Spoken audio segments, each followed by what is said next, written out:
Welcome everybody, hope you're having a great day thus far. We welcome you to the Alpha Pro Series Xmas Showdown. I'm your caster Snoopy, and joined by my side is my co-caster Salivant. How's everybody going? I am 4 hours away from home, hiding in a bedroom to avoid being confronted by a toddler who follows me around everywhere, but I would not miss this for the world. Right, me too. I think we have a great two semifinal series in our hands, and I can't wait to see how the finals go down. Who will make it to the finals? Who will claim the first place and become our champion? But before we get started, let's go ahead and take a look here at the Wikipedia page to see how we got to this semifinals. So basically, our group stage 2, we had TY and Zest coming out of Group A, and then of course Group B we had Impact as well as SOS making it out of Group B with some tight and stacked roster. So yeah, looks like we have ourselves a great match upcoming. Indeed, so we'll be playing World of Sleepers, Ephemeron, Eternal Empire, Triton, and finally Simulacrum if we get to a game number 5, which I hope we do. We're going to be playing TY versus SOS. So as a Protoss player, I don't know what either of these players are going to do. SOS kind of plays his own thing. He probably makes Should it be up. very interesting. Yeah, he just probably makes up things on the fly and during the semifinals, and he probably end up winning or something, winning first place. I'm still convinced that he does that. He just throws these things together off game sense alone. Have you ever tried an SOS build on the ladder? No, I dare not to. I have, and let me tell you, I lost a lot of points. Uh, SOS and Hero, I think, are the two Protosses that only they can make stuff work. Hero makes it work by great control, but the thing is, SOS, when his builds work, they look so easy. It looks like anyone should be able to do that and just get free wins, and then you try it, and then they're just like, oh, you have these units. Of course you have these units. Why didn't your opponent have these units? Because SOS just does these things. No one plays at their full potential against SOS. yeah, The very fact that he exists kind of throws him off, because it kind of throws you off because there's so many things that he could do at any given moment. yeah. I think he tries so many crazy things. He reminds me so much of like back in the day, like White Raw. Uh, him being so creative. I think back then he was using Warp Prism when no Protest was using Warp Prisms, and then made it a thing. So yeah, Yeah, he was the one who invented the Mantos build, was like one Immortal, a War Prism, and a ton of Zealots. mm-hmm. They even have charge? No, they didn't have charge. They were just Zealots.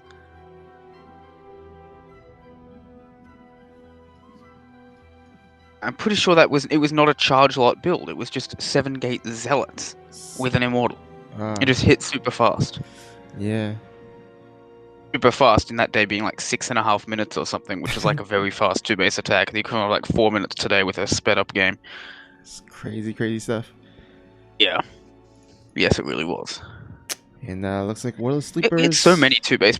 He had so many 2-base all-ins that were like 7-gate, 8-gate, 8-gate Blink Stalker all-in, Immortal Sentry all-in. There was a 2 Colossus all-in for a while. Oh yeah, I remember that.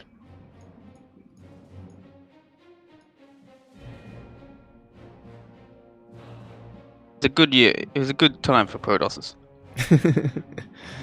Quite as good as the 2018 year of the Ultimate Carrier, but in PvZ, but still pretty good. It's PvT. PvT is coming up next. And PvT definitely seems to be a bit Protoss favored at the moment, but we do have a new patch which is supposed to change some of that. I'm interested to see how SOS might try using some of this new stuff. I don't know how much of it he's actually going to use in this matchup. Even SOS, I think, might hesitate to use these Flux Veins Void Rays in PvT of all matchups. But we'll see. Let's never count SOS out of something. Wait, are you getting an invite? Yes. For some reason it says you have not elected to A join. problem occurred while connecting to the game. Please try again later. I'll just ask for a reinvite. All right. Alrighty, guys. Saying World of Sleepers, so it shouldn't be a permanent problem. It should just be temporary. Okay. Yeah, it looks There like we you're go. in. All right. Awesome.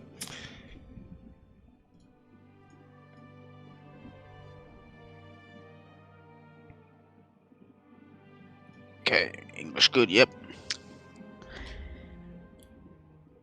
Alright, so TY versus SOS. TY did, I believe, win 2-1 over Zest to get out of his group, so his PVT is clearly up to snuff. But again, SOS, very much the wild card. A lot of it's going to depend on which SOS shows up and how well TY deals with what's being thrown at him. SOS can occasionally look just really bad, and he can occasionally look like the best Protoss in the world. Yeah, I think he's one of those players that, sometimes his build is so risky that he's either gonna sometimes be a high caliber player or lose to a low caliber player.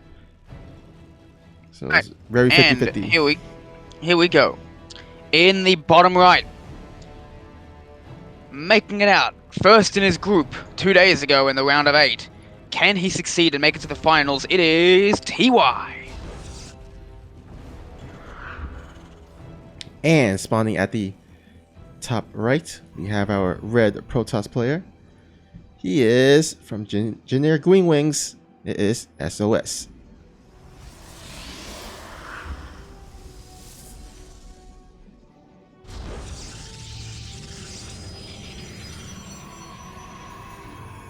Your camera's on 3, right?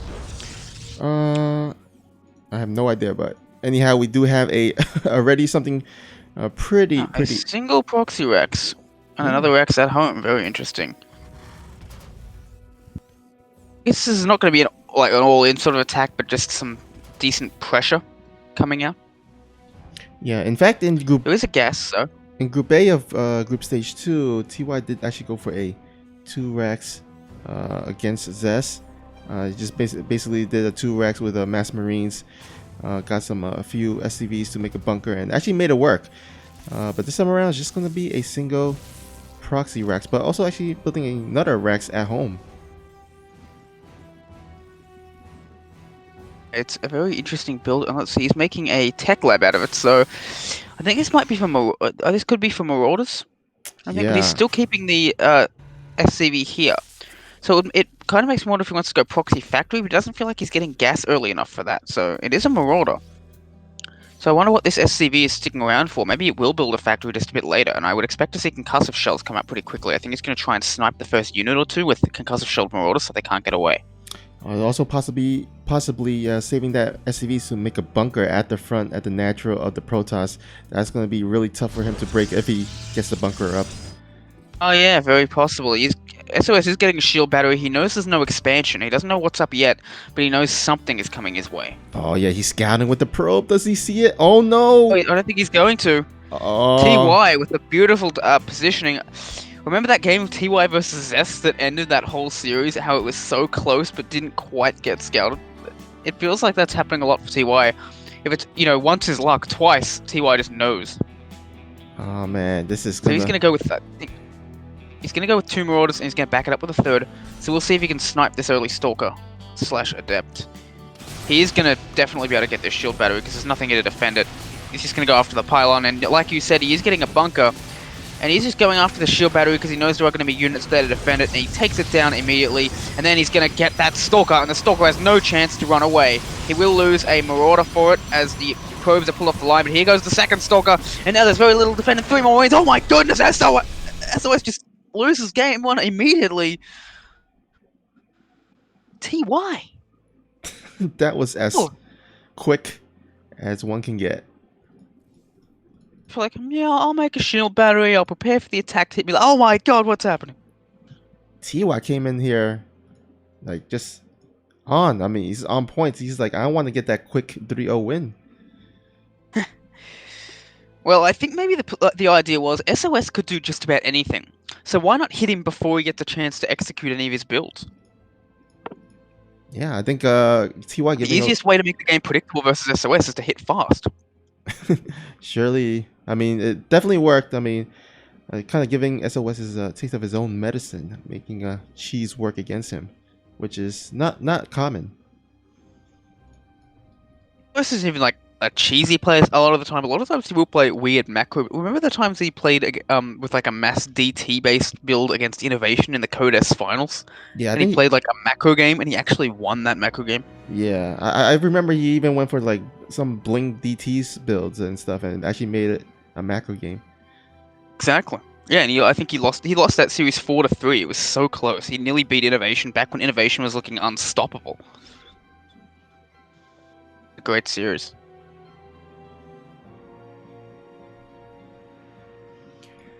All right, as we get this next game started, please, guys, we still have a few match arena codes left. And of their powers both playing macro games against each other was SOS versus Innovation. Was Innovation the seemingly unstoppable macro player, while SOS did his best to drive him into the dirt and Oh, drag him into a mud-soaked brawl. It yeah, was fun. definitely It fun. was fun to watch. And if you guys find this, Yeah, damn it, did it work? yeah, if you guys find this fun, remember head on to the Matcherino link quickly. Just type in the coupon code, and contribute 50 cents for free to the tournament, and I'm sure the players will definitely appreciate it. So head on over there, and we are gonna get our second game started up. It looks like Ephemeron LE will be our second map.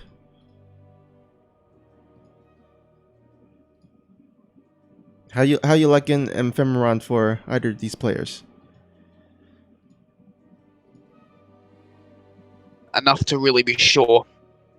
I haven't been out of the last few weeks, so I really don't know. I'm afraid Ephemeron. I think it's a map that Protoss is rarely veto on the ladder, at least, so it's got to be decent. Once I get a better look at the map, because I don't really have Ephemeron memorized. Yeah, I think the Ephemeron, the natural, and also the third is pretty good for Liberator siege ups. Like there's some, I think, good places where you can siege up. So we'll see if TY does goes for that, or maybe he even does a proxy once again on this map. That's definitely possible. Come on.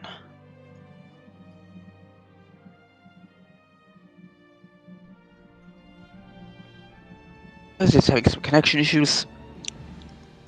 Got the national broadcast, so it should be going well. I don't know why it's not. I'm using the Wi-Fi, but that shouldn't really be an issue. Let me relog if I can't get inside of a minute. All right. That's like 2 minutes. Without me. It says entering lobby, so let's see if it goes in. And I'll give it like 10 more seconds. Okay, problem with Cobalt connecting to the game. Just logging out and relogging.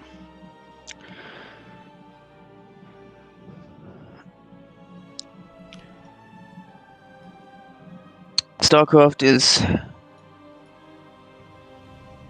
this negative when it comes to actually getting a connection going. Let me just make sure that my internet itself hasn't cut out. Yeah. Well, you It itself seems to be going fine.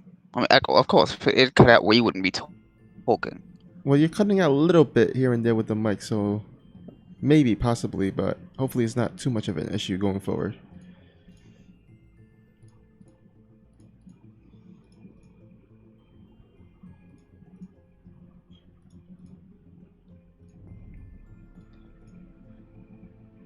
All right, while we Okay. wait for everything to get set up, guys, who you got winning this series between TY and SOS? This is a best of 5 series, by the way, compared to all the previous best of 3 series that we had. This is going to be different. Our semifinals is all best of 5, and then the finals will be best of 7. So type in the chat who you rooting for, who you got winning between TY and SOS, who's going to make it to the finals.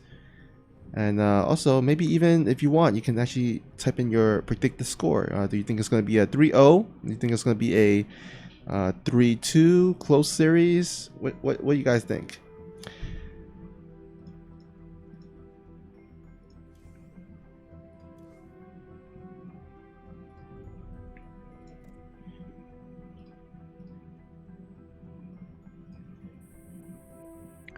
Okay, something's going wrong because I'm getting more invites when I'm trying to actually connect to the lobby, so I think you guys are gonna have to go without me.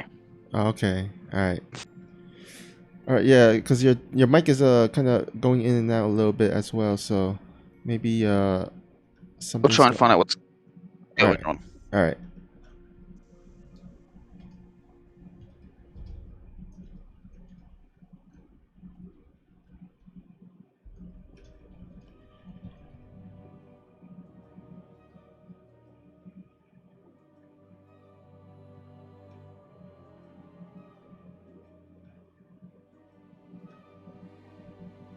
All right, so looks like unfortunately Salavanth having a little bit of issues here, so we're gonna actually go ahead with this game, and hopefully by next game Salavanth can rejoin us. But anyhow, we have TY with a quick 1-0 lead against SOS, and we'll see if he can extend his lead as we head into game number 2, guys.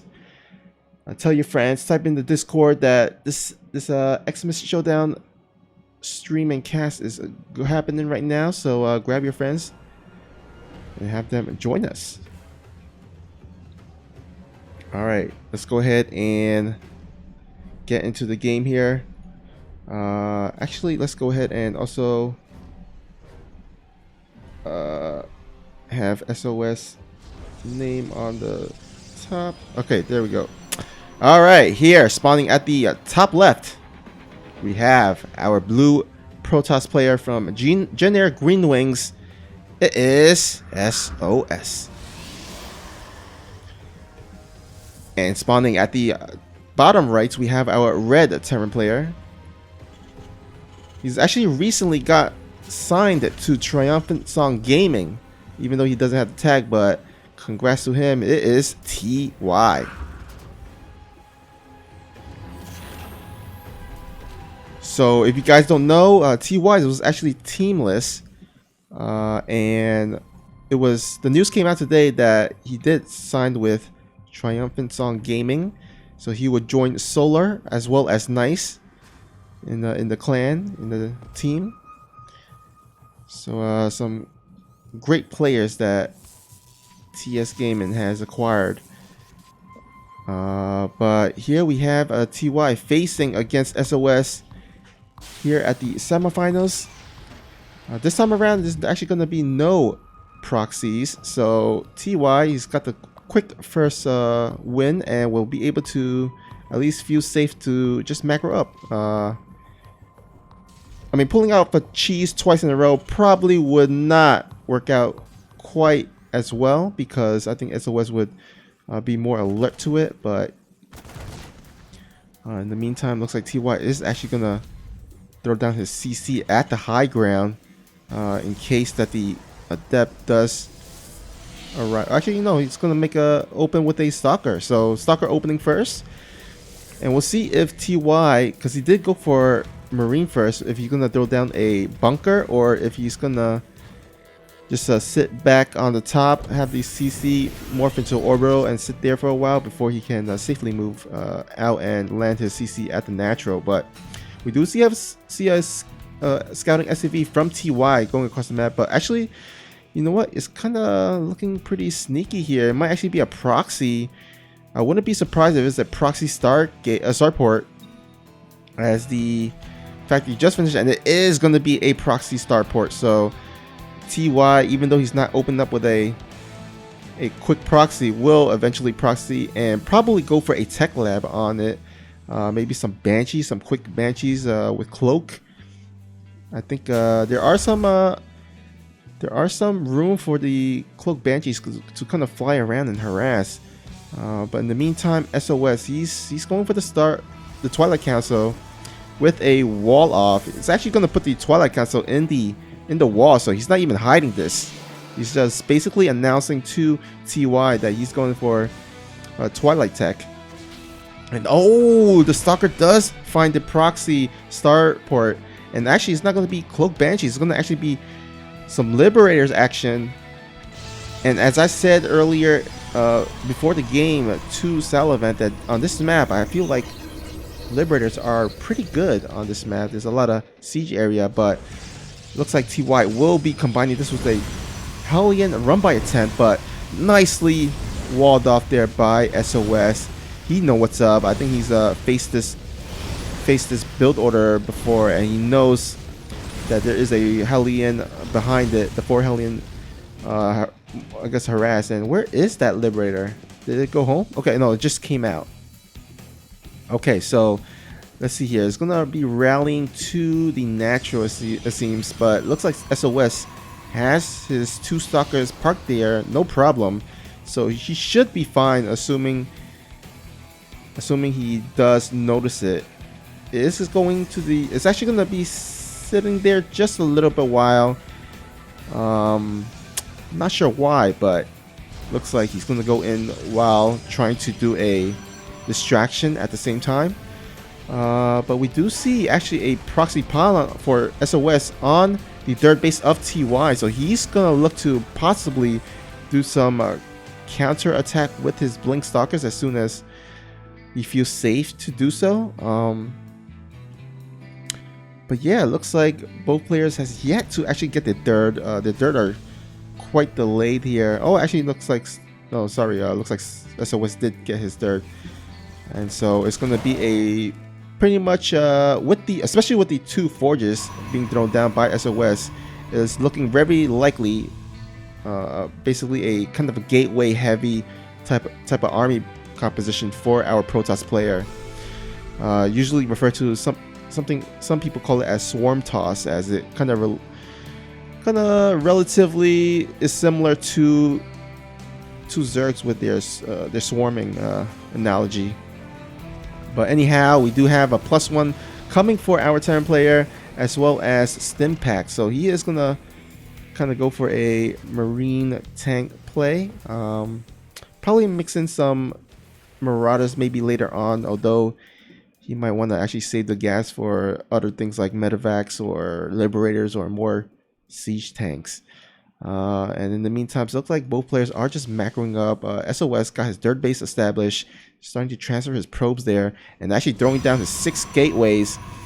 He's going to ramp up his production real soon, and he's probably want to actually throw down a bunch of pylons as well. I know that, some as a Protoss player myself, when you get the gateway, production going, and you're gonna be warping in a lot of units, you're gonna sometimes get supply blocked, and that's not what you want, especially since it seems like TY may actually make a move real soon, as he does have a good amount of tanks. I mean, once you get to 3 or more tanks, it gets pretty scary.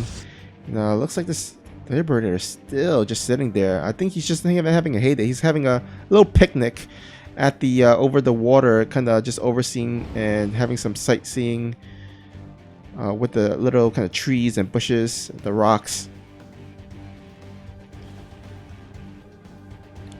And looks like we have a drop here by TY. We'll circumvent the spotter pylons. We'll see if the other pylon does spot it. I'm not sure. It's going to be real close. Oh, I don't think he's going to see it. Oh, okay, he just barely sees it. Will he catch that?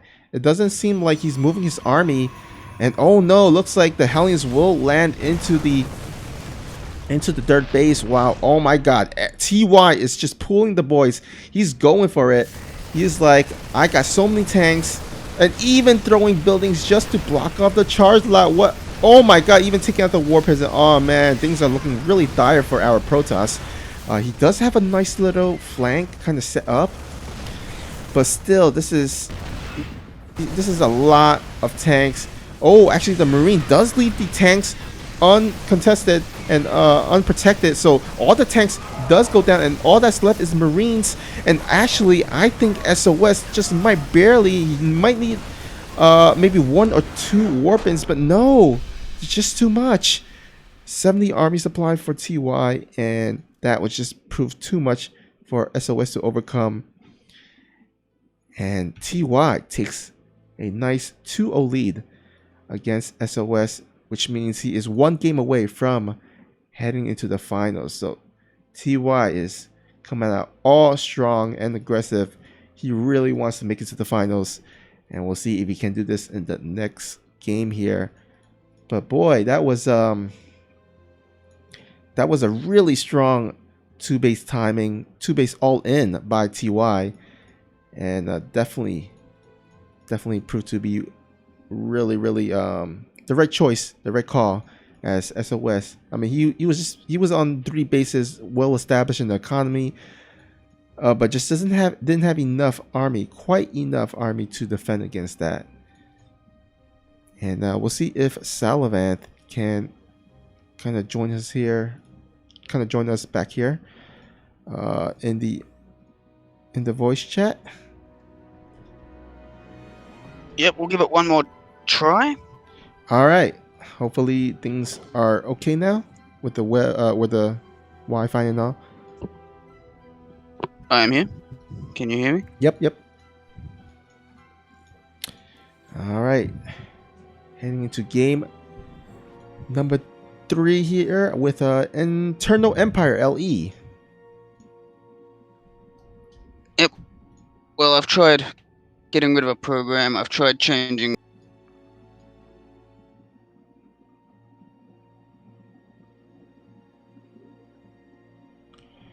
All right. Hopefully you get into the lobby here.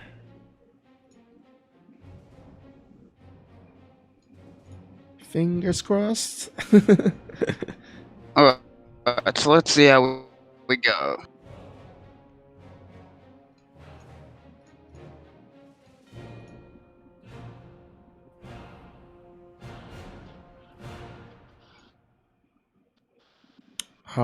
Unfortunately, it says elected not to join the lobby once again. Says it's downloading. Entering lobby. And now it's streaming data. It's 0%.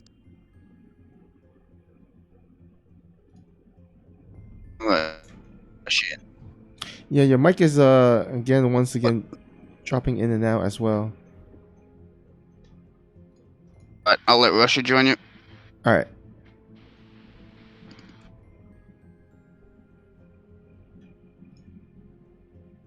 In the lobby, if I'm cutting in and out, that's a worse experience. Yeah.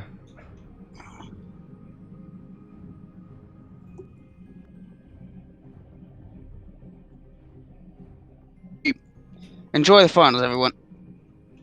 All right. Thank you, Sal. Looks like we have Rushi joining us here. And oops. Okay, there we go. All right, let's have Rushi join the call. I'm gonna go ahead and call him actually. So basically, Salavanth, he's actually at home with his family. He's not in his regular internet, and so he's kind of on his own his parents' Wi-Fi. So it looks like it wasn't too great, but no fear. We do have another co-caster on standby. Let me go ahead and actually just call him quickly.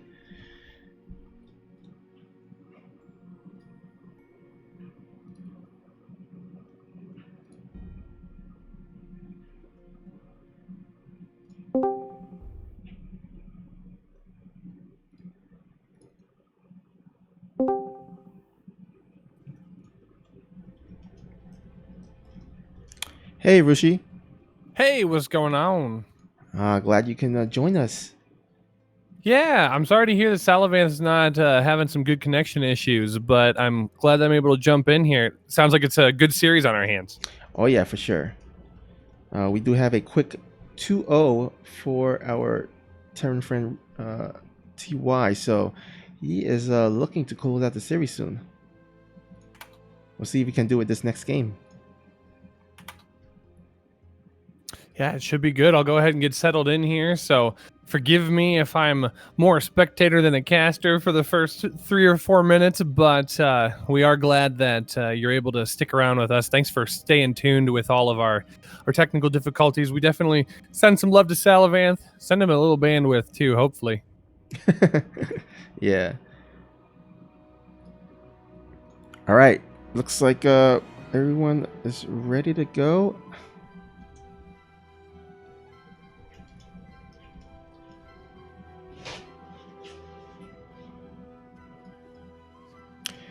All right. Would like to also thank our admin Dricket for organizing everything and making sure everything is running smoothly. And here we go. Countdown has begun, and we're heading into our game number 3.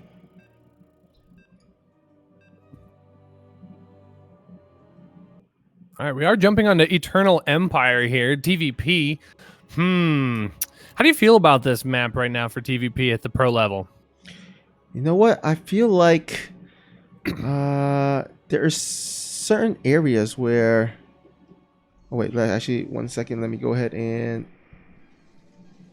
update the scoreboard. Actually, just update this or introduce our plays, and then we could talk about the maps afterwards. Absolutely. We're jumping into Eternal Empire here, spawning in the bottom left-hand corner. Our red Protoss player, give it up for Zest. And spawning at the top right, we have our... Or SOS, I'm sorry. Oh, so, The wrong person. It's all right. It's all right. We'll just pretend it didn't happen. All right, here at our top right, we have our blue Terran player. He's definitely not Zest, but he is TY. Hey, bounce down to the red. Give me the second. Give me the second shot. Sorry, man. Oh, so sad. Oh well, that's fine. I glanced. I didn't do it correctly here. We do have a probe here floating around in the main of TY, kind of checking on things, making sure that he puts a little bit of harassment down onto that SCV. But it seems like a standard build to open up here. I don't know what SOS has been doing in his previous games here. Has he been sticking rather normal macro opening, or has he been a little more aggressive? Well, he has gone for, I think, particularly a faster core before. So basically, you know how Protoss usually go for a gateway into Nexus and into Cybernetic core, but for some reason, SOS has been going for gateway. Sorry, excuse me. Gateway into Cybernetic core and then into Nexus. So a little bit of a variation there, and I think he tends to do that in favor of a kind of a faster aggression with either initial stalker or initial adept. And it looks like it's going to be an initial stalker here.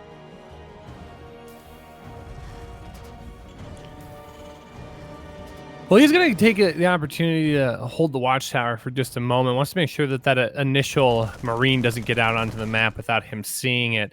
I think he was expecting a Reaper, though. That Marine is going to push the probe away. But Zealot's going to run on in here and try and get a shutdown on the building SCV. And actually, TY used the damaged SCV, so he's going to have to pull workers off the line here. Marine's able to sit on the bottom of the ramp here, and the SCVs will continue to zone out the Zealot. I don't think the Zealot's going to get the shutdown here, and even if it does, I mean, he's got 5 more SCVs down here. But the Stalker is going to add an interesting level of confusion here.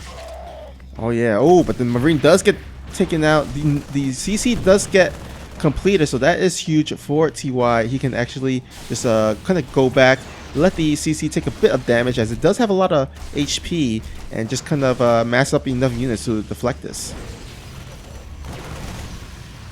Hellion's going to push everything away. 3 workers go down, though, and the proxy pylon is on the way. Oh, the Hellion is going to get picked off here, so these 2 stalkers are going to be able to go to work. It's less of a damaging blow here for TY, because the orbital was allowed to finish. He's just going to float the orbital up into the main base and protect itself. The mine will make sure that the stalkers don't drift too far up the ramp here, or will it? He does manage to take one of the stalkers out, and that's exactly what I was talking about. So SOS has got to be a little more careful here, but that is going to allow the Marines to push down and pressure this pylon. Yeah, but 2 more stalkers going in here, and looks like he's gonna actually contain TY just a bit. And ooh, actually TY, he's gonna immediately do a 6-7, or looks like a 7 Marine drop here. We'll see if he can get damage done, but in the meantime, he's kind of denying a TY his expansion, so the economy for TY is gonna be a bit slow. Well, I think SOS got to be careful about this because TY's only got 7 Marines here, but only 2 Stalkers in that base. These 7 Marines, if they get good positioning, they can easily overwhelm this. And that's exactly what they're going to try and do. Recall is forced, so the other Stalkers are going to be able to come back home, but that's perfect. That's exactly what TY wanted. That's going to give him the leverage to get down into his natural. He's going to be able to push back and get a little bit better footing in this game. Yeah, looks like he's going to finally establish his natural base, and he's actually going to tech into Banshees, but I don't think he has Cloak. Yeah, he doesn't have Cloak on the way. So interestingly enough, he's not researching Cloak and just possibly just using this Banshee along with a push possibly. What do you think? Oh, I think he's going to have to act here really soon. He's been kind of down in the economy count here for a while. 31 workers to 44 of SOS, but SOS is trying to keep that pressure on. It's going to take this engagement here. The tanks needs to get sieged up here if it wants to remain super useful, but he also doesn't want to sack it to these Stalkers that are now going to have Blink. Banshee's not going to be able to go and do work, but TY does have something pushing into SOS's third base at this point, so trying to pull SOS apart just a little bit here. Oh, in the meantime, there is a 2 Widowmine drop into the main base. Does not get noticed as he's microing his Stalkers. Oh, man. That is... Oh, my God. Even even the Widowmine in the natural as well. Getting 14 total probes. Rushi, that is savage. Oh, well, and that's exactly the damage that TY needed. So now at this point, it's an all-in for SOS. SOS has got to get damage done here with these Blink Stalkers. There's a lot of opening here in the natural base, but TY's main army is going to show up here. I don't think that SOS is going to be able to blink away from this forever. One tank is going to get picked off. But now the workers are going to get pulled. These Stalkers are eventually going to get cornered here. Although he could just run around and blink out, but I don't think that's going to be enough damage. Oh, he just might just... Yep, I think he just barely blinks out, but we'll lose a couple of Stalkers along with it. But I think he's going to lose some more probes. He's got 2 drops hitting in his main and his natural right now. These Banshees are now going to work for the purpose they were intended. They are going to be able to get pushed away, but TY's done so much economic damage now. SOS down to 31 probes. TY now has the economic lead and very close in army. I mean, tech-wise, he's doing pretty well. Yeah, for sure. Now, it's pretty interesting how, even though he didn't get Cloak, he was able to manage to get so many probes and so many economic damage done. But yeah, TY is looking to be in a great position. Always not the best when the Protoss has less workers compared to the Terran player. You know, the one thing SOS does have, though, is a third base. So he's not completely down and out. He does have that third base fully saturated on minerals. So he is able to keep pace here. But yeah, you're absolutely right. He doesn't want to be this far down on probes when the Terran not only has those SUVs working, but also has mules in cargo as well. So a fourth base trying to come up. SOS really doesn't want to bounce out of this game just yet, but I think he's going to make TY earn this. Oh yeah, looks like he's going to actually use the mortar to kind of tank some of the damage while using his Blink Stalkers to get as much damage. But I think he's also focused on the little Banshees that's coming around into the main base, getting some additional probes, but will finally get cleaned up. Yeah, and the aggression right now is kind of being held back at home. These tanks are kind of leapfrogging their way forward, so the Stalkers are eventually going to have to bounce away here. Oh, does pick off the Observer. That's actually a really nice pick for TY.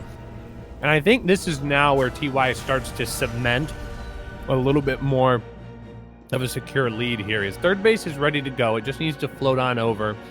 He does get a scan off and sees the double forge going, so 1-1 on the way for SOS. But SOS is kind of not relenting here. He's constantly sending Stalkers across the way, forcing TY to continue sieging up. And this is good for SOS. He's keeping TY back on his heels. But I don't feel like SOS has done enough yet to secure his own lead while he's pushing TY back. So I mean, the fourth base is good, but I think he's missing one last thing. He needs to get a slight worker kill here. And this is the kind of the way to do it, but he just doesn't have the DPS to get it done. Not right now. Yeah, but it's also important to mention that the stim pack isn't done yet for TY. So, I mean, SOS has plenty of time to actually, macro with that 4th base, trying to get kind of try to bank up the resources in order to start getting his production. He does have plenty of gateways just about done, so I'm assuming that he's gonna start warping in plenty of units in order to catch back up in the army supply. He is down a bit, but with the gateways that are warping in and finishing, he should be able to catch back up easy peasy. War Prism is going to drop some Speed Zealots on the top side here. Ooh, and he does drop a Sentry as well. So big Warpid's going to come here at the back side of the base. I wouldn't be surprised to see these Stalkers start leaping in as well, but that's a lot of Zealots here. TY's going to have to pull a lot of forces here. He does pick up the Warp Prism, so at least the harassment for the short time is okay. And the Blink Stalkers are going to leap on in here. They do take out 1 tank, but 2, 3 more are still working away on this ledge. I think it was a good effort by SOS, but I don't know if it's going to get everything done that he hoped. He is going to force a pull off of the mineral line, so that's actually pretty decent damage for the time being. Yeah, he does at least disrupt mineral mining from those SCVs, but I think TY finally able to clean it. And, 1 lone sentry will get sniped off.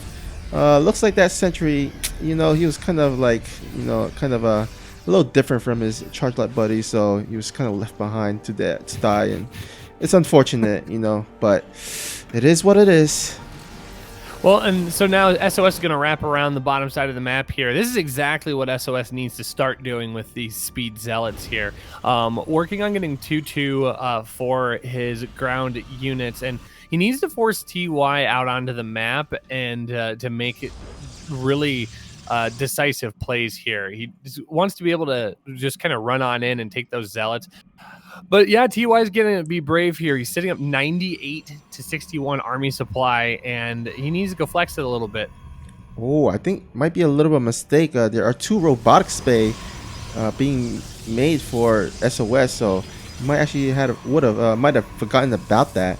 I wonder if he's going to actually cancel it. He added a 2nd robo, so looks like he's going to tech to Colossus, but the Colossus won't be out before this attack commences, as TY units are going across the map. Oh, anti-armor missile. Oh, gets all of those Zealots. Those Zealots are almost worthless right now as TY's army starts pressuring here on the 4th base. He does have more Zealots on the top side here, and those are going to be able to soak up a lot of damage here. This is actually a pretty okay engagement for SOS. He just doesn't have any meat to his army anymore, and meanwhile his natural's being ravaged by this 16 Marine drop. He does push the main army of TY away without losing any economic stance in this game, but TY is just continuing to expound upon what he already has. Yeah, oh man, another medevac drop, or actually, yeah, another medevac joining the initial medevac drop at the natural, but the Stalker will come back and does finally at least thwart that away, but that actually leaves the 4th base very vulnerable for TY to possibly just snipe it. Oh man, cannons are going up, but it's going to be too late. There are just some charge light warp-ins just right then, and that should at least buy him some time to get the rest of his army over here to the right side. Yeah, I was going to say, he doesn't want to stick around too long because the medevacs are rather damaged, or at least the one is rather damaged. So he doesn't want to lose that too quickly. 4th base is coming down for TY. Does look like that is going to help out as well. But another pylon snipe takes out more buildings. Initially taking out the forges, at least for power. But now a gateway that's down, and that's one less gateway that can help produce units for SOS. TY kind of putting on a little masterclass here, how to zone out a Protoss player. And SOS is no slouch either. Please keep that in mind. He's a great Protoss player. Yeah, but the APM of both players are being taxed right now. There's so many actions, so many counter harass being done. TY just dropped 2 Widow Mines, and SOS does have a War Prism. It's very low life, but still alive. Managed to keep it alive. So both these players are just taxing their micro and APM. So it looks like we are getting thermal lands here. It's about 2/3 of the way done. So more Colossus are going to come out onto the field. And I mean, that's the right choice for SOS at this point. TY continuing to show more and more bio. It does confirm that this fourth base is down and getting saturated. A planetary is going to push all of those stalkers back and away. And the question now becomes, Snoopy, what do you do as SOS? How do you stop a TY that is currently continuing to expand further and further out onto the map? Yeah, it's gonna get scary real soon. So the thing he wants to do is, first, he does have the War Prism, so he might want to actually set up some kind of War Prism drop while an attack coming in. But it looks like, oh, this is a huge army by TY with a lot of ghosts. Has a few Vikings as well for the Colossus, so he's got to be careful not to engage without the Colossus. Okay, there we go. Yeah, but unfortunately, SOS is not able to contain TY on the ramp like he hoped for. So the Colossus being separated from the main army really has put SOS in a bad position. One Warpin is not going to do the damage that SOS needs here. So he really needs to shut down this army, and he can do it with a good engagement here. Colossus on the southeast side of the army here. The 5th base location is currently under attack, and it is going to fall. So now it comes down to this engagement here. Colossus are kind of sandwiching this army, but the Vikings are going to be able to try and pick this off, but they're a little indecisive here. Well, 2 Colossus going down, a big chunk of the army, but it's just not enough. GG is called, and TY taking a 3-0 victory here. Very well done. Congrats to TY. He will make it to the finals and play a best of 7 versus whoever wins this next upcoming series. But really impressive games here by TY, very quick as well. And yeah, just takes a really decisive 3-0 against a really strong player in SOS. All right.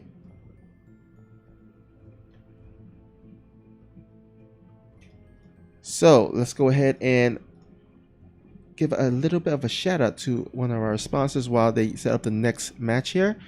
Remember, guys, we would not have events such as these without great sponsors such as Salad Technologies. If you guys don't know what Salad Technologies provides, they provide an app, a really useful app for you. To those of you who have great, nice GPUs, but doesn't really kind of basically when you're idle, it's not being used as much. So besides gaming, besides when you're video editing, and besides when you're not using your computer to do any intensive GPU stuff, you can open up the Salad app, and then basically leave it on. Just leave it, just chop salads and kind of earn yourself some rewards that you can actually turn into basically gift cards, or maybe if you want Discord Nitro, maybe if you mine enough salads, you can actually trade it in for the rewards such as keyboards, I guess keyboards and mices and stuff like that. So if you guys would like to check it out, if you guys would like to learn more about it, just head on over to salad.io and yeah, read all about it. All right. Sounds like an amazing opportunity here. Hope you get a chance to check that out. Another opportunity for you to consider is to take a look at our Matcherino. Looks like all of our codes are taken care of, which is awesome. Thank you so much for helping out with our Matcherino codes. Of course, Matcherino does a wonderful job of supporting all of the various events, both amateur and professional, here in the StarCraft 2 scene. We couldn't do a lot of what we do here at Alpha X without them. So please feel free to hit up Matcherino, take a look at all the things that they have to offer. You are always welcome if you would like to contribute out of your own pocket to add to this prize pool. It just allows us to continue putting forth high quality events like the Alpha X Xmas Showdown. We're very excited to have this. We are going to take a brief moment here if Snoopy wants to. I know that we can set up a camera for me. I don't know if you want to do that here while our next game gets set up. Oh, yeah, sure. Yeah, let's go ahead and do that. Yeah, we'll be right back as soon as this next series is up. So stay tuned, guys.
All right, welcome back, guys. Hopefully you are still around. We are about to get started in our next series, and it looks like we are in. All right, we are jumping into Nightshade LE here. This is a fun map. I don't think I've seen this one yet. Spawning in the top left-hand corner, our red Zerg player. Give it up for Impact. And spawning at the bottom right, we have our pink Protoss. Currently teamless, but still, he is the best. He is Zest. Oh, that zoom in with the chrono timing. Yeah, it was wonderful. Well done. Well done. I do need to make one quick addendum here. I mentioned that our Matcherino codes were all used, but I was wrong. I was pleasantly wrong. We still have about $20 worth of those free codes ready to be used. So while this game gets booted up here, take a look at the top of the chat. Take a look at the bit.ly for the Xmas Matcherino. You can use the code APS Xmas Hype to add 50 cents to that prize pool. If you haven't already done that, it takes literally no time. So check that out and take a look at it. Yeah, and also shout out to T-Sims, who just recently bought the entire replay pack. Remember, guys, if you want to get the entire replay pack yourself, you can go to the marketplace in the Matcherino and buy it all for $10. So it also contributes to the prize pool, as well as it helps you get all the replays that you want to use to maybe study from or copy build orders, things like that. Wait a minute. Are you telling me that it's possible to get better at the game? Yep. By getting replays? Uh-huh. Exactly. What? Nobody told me that before. No wonder I'm still in Diamond. Oh my gosh. Oh, no. I all kidding aside, a great resource and opportunity if you want to check that out. We've got some great people that are lining up all those resources for us. So let's put their hard work to some good value here. Consider taking a look at getting access to those resources as we jump into this rather normal-ish opening here. We do have an early Stargate out of Zest, as he does put a couple of adepts out on the map to deal a little bit of light harassment. But I can't help but notice that Impact hasn't gone for his third yet either. So, oh, it just went down. So maybe a little bit on the late side, but still worth noting that Stargate is still pretty early. Yeah, I mean, Zest compared to SOS, I feel like he's gonna probably play a more standard macro game, and Stargate opening is definitely one of the the most common and most safe and regular build order openings that you can go for. We'll see if he does something crazy where he just like add a second Stargate and go mass Phoenix, or if he actually just use it to harass and just kind of expand to a dirt base. Yeah, it wouldn't surprise me that he wants to use this early Phoenix here to kind of get control of the air. Impact's got a lot of Overlords sprinkled around the map right now that he will eventually have to pull back. But he is going into a second and a third Phoenix. So could be some really good early game harassment on those mineral lines, doing a little bit of pickup micro. But we will have to see, as Impact is currently trying to work on preventing that. He's got his queens placed in the mineral lines and a couple of spores going down as well. So hopefully he will be prepared for it, at least when it shows up. Yeah, and it looks like Zest is actually adding his third and fourth gas, which indicates to me that he might actually want to use the Phoenix and probably go into something like maybe an Archon drop, or maybe into Colossus before getting his third. But he is delaying his third nonetheless by quite some time.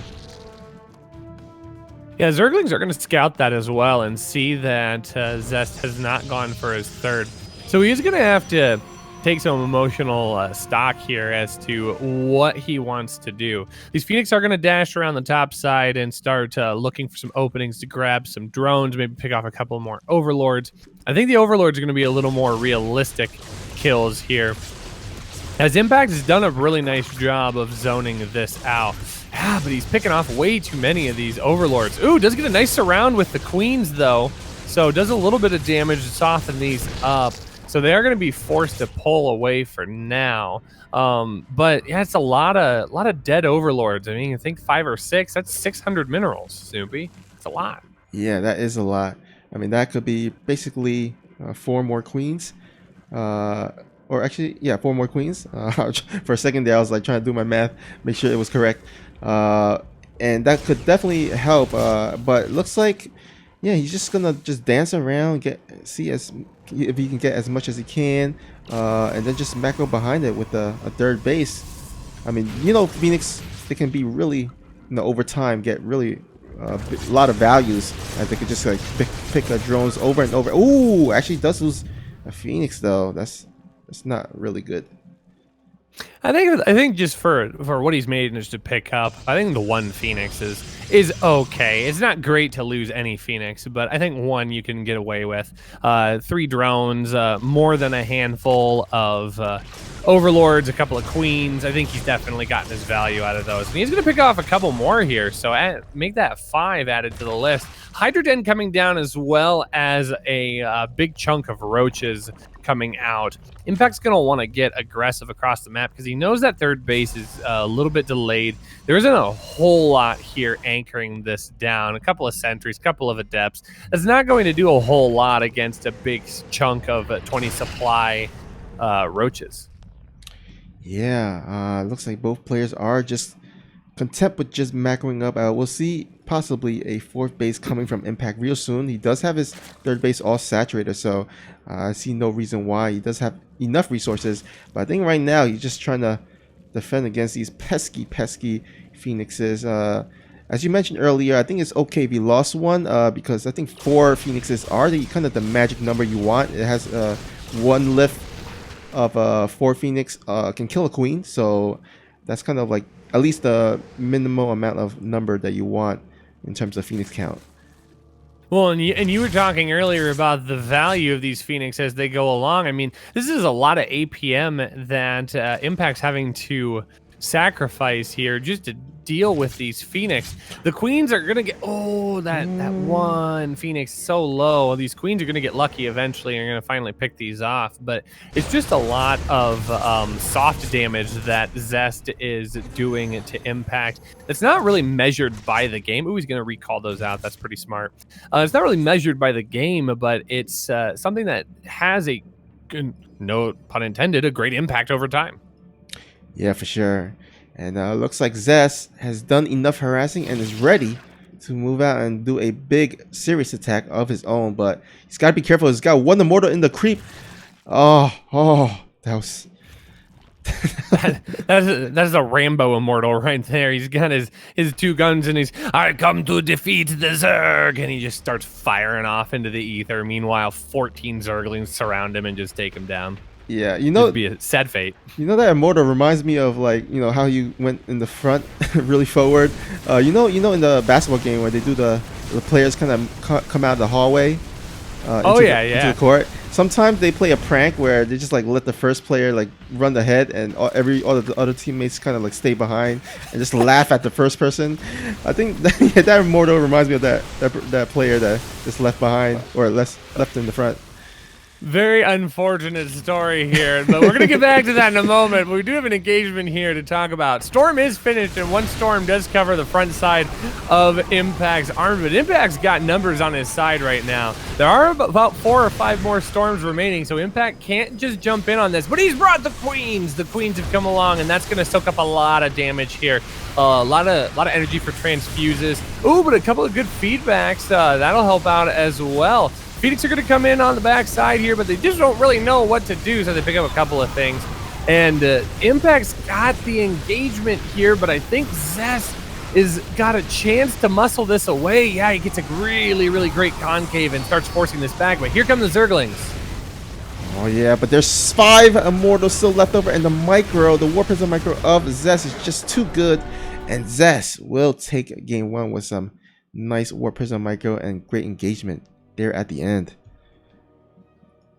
Yeah, really, really good engagement call by Zest. I mean, Impact had the numbers here. I think at one point he was up almost 40 supply, but Zest with some really good Warp Prism micro, as you said, forcing Impact to constantly spread his army out and defend from the Psy Storms.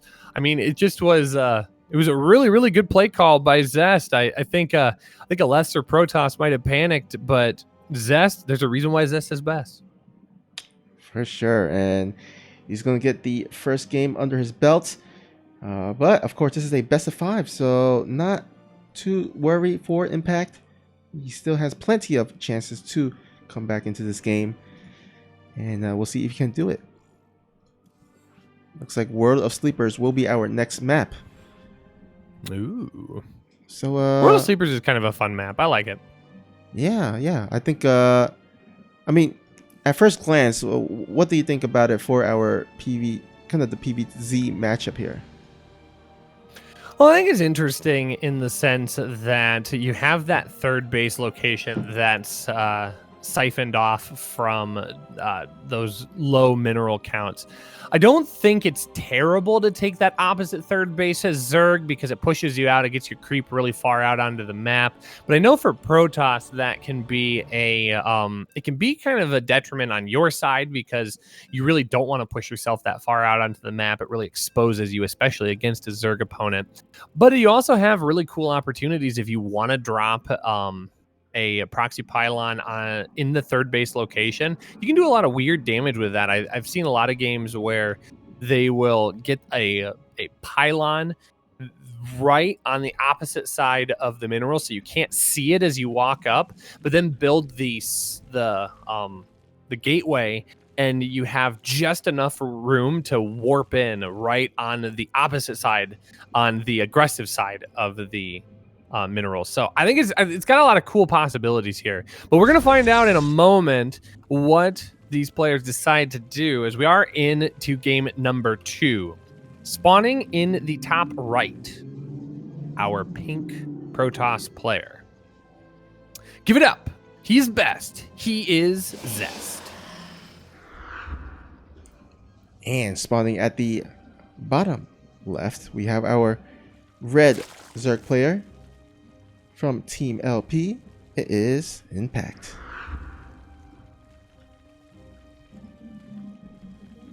Well, we're not going to get any weird shenanigans on this map. That's for sure. Yeah, it looks like a regular standard opening by Zest. It'll be interesting to see if he does open up with the similar build with the Stargate. I feel like it might be a strong possibility as it did work out really, really well for him. I mean, if it ain't broke, you know what they say. If it ain't broke, you should replace it with something way more expensive. Did I get that right? Maybe, kind of close. I don't know. No, maybe that's just like a cultural difference. I don't know. Yeah, I definitely think you're absolutely right. If it ain't broke, you shouldn't fix it. To make sure that we get our analogies straightened up here.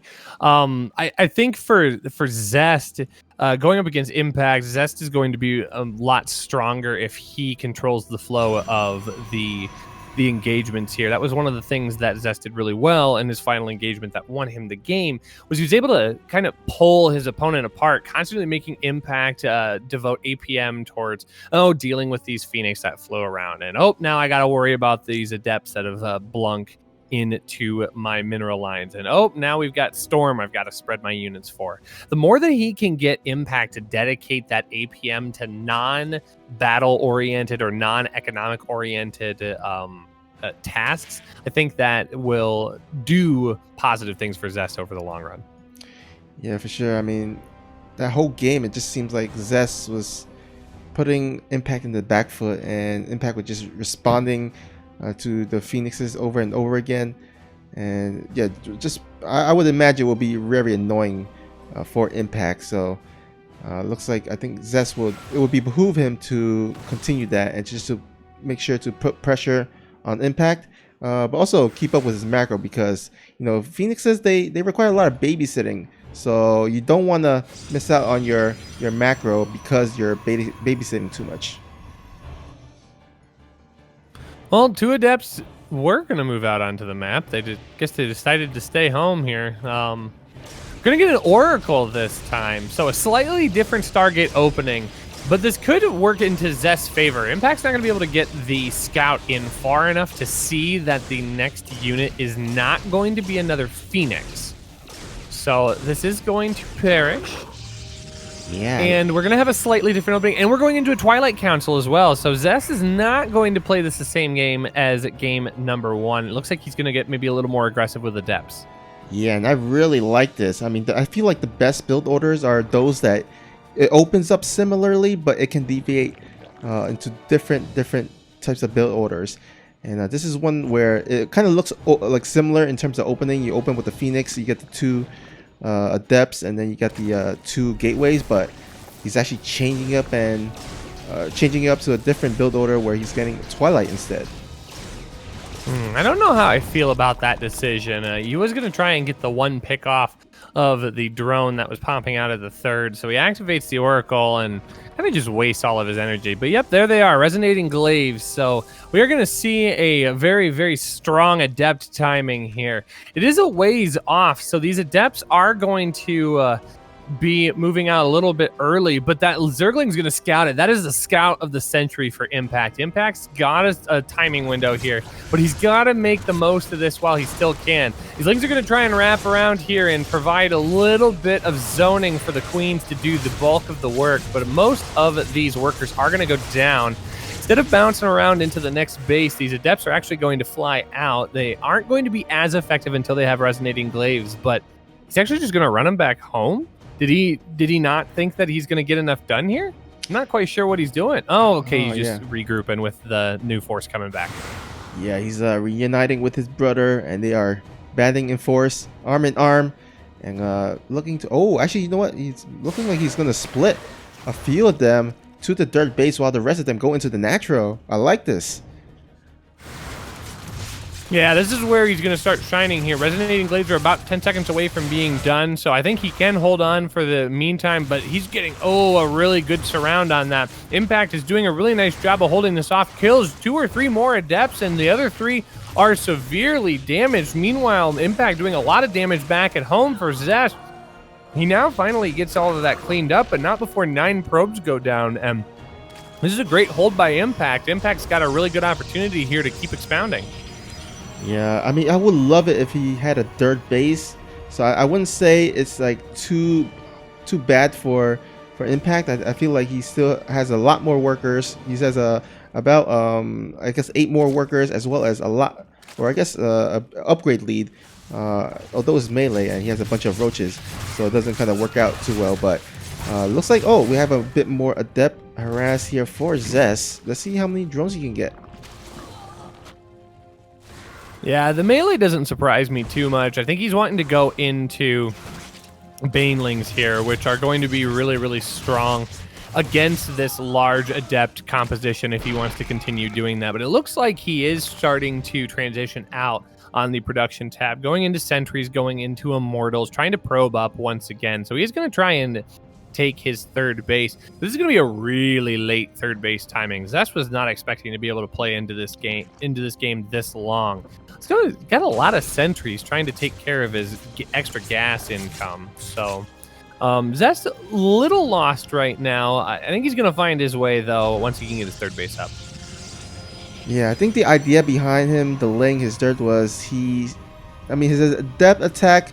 The first adept wave was okay, was actually pretty good, but then the second one, by that time Impact had a bunch of roaches, bunch of lings, and his adept kind of shaded on top of them, and so he didn't get the best trades, and so he was afraid that the roach counterattack would have broken his third. So I think he decided to just play safely, stay back on 2 bases, get enough immortals to deflect or to defend, and then expand once he felt safe enough. Zergling is going to get in and scout and check everything out, but that's a little bit after the Overseer gets in and sees everything. But the Overseer is going to scout the third base location. And I think Impact is going to want to act here, but there's an army moving in onto his creep. He does have Banelings, and Banelings are going to be good if he can make connections, but there's a lot of force field energy here. So he's going to have to play this really, really safe. Could have an opportunity to get a little bit of a surround here. He does have creep going on to the north-hand side, and I do see some Zerglings moving out onto the map, but I don't think they're going to be able to help out with this army. But here things come. Here comes the army posturing at the bottom of the ramp. We are going to start seeing some force fields here soon once Zest gets brave enough to dive up in. Oh no, we're going to get a little bit of a Zergling run by here. The wall does seem to be open, so those lings are going to stream on in, and those probes are very exposed. In the meantime, he's going to distract Zest and go in with his main force. Nice force field, blocking all the Banelings out, but Corrosive Bile will break them, although he does have a lot more sentry energy. And all in all, I would say that pretty much went pretty well for Impact.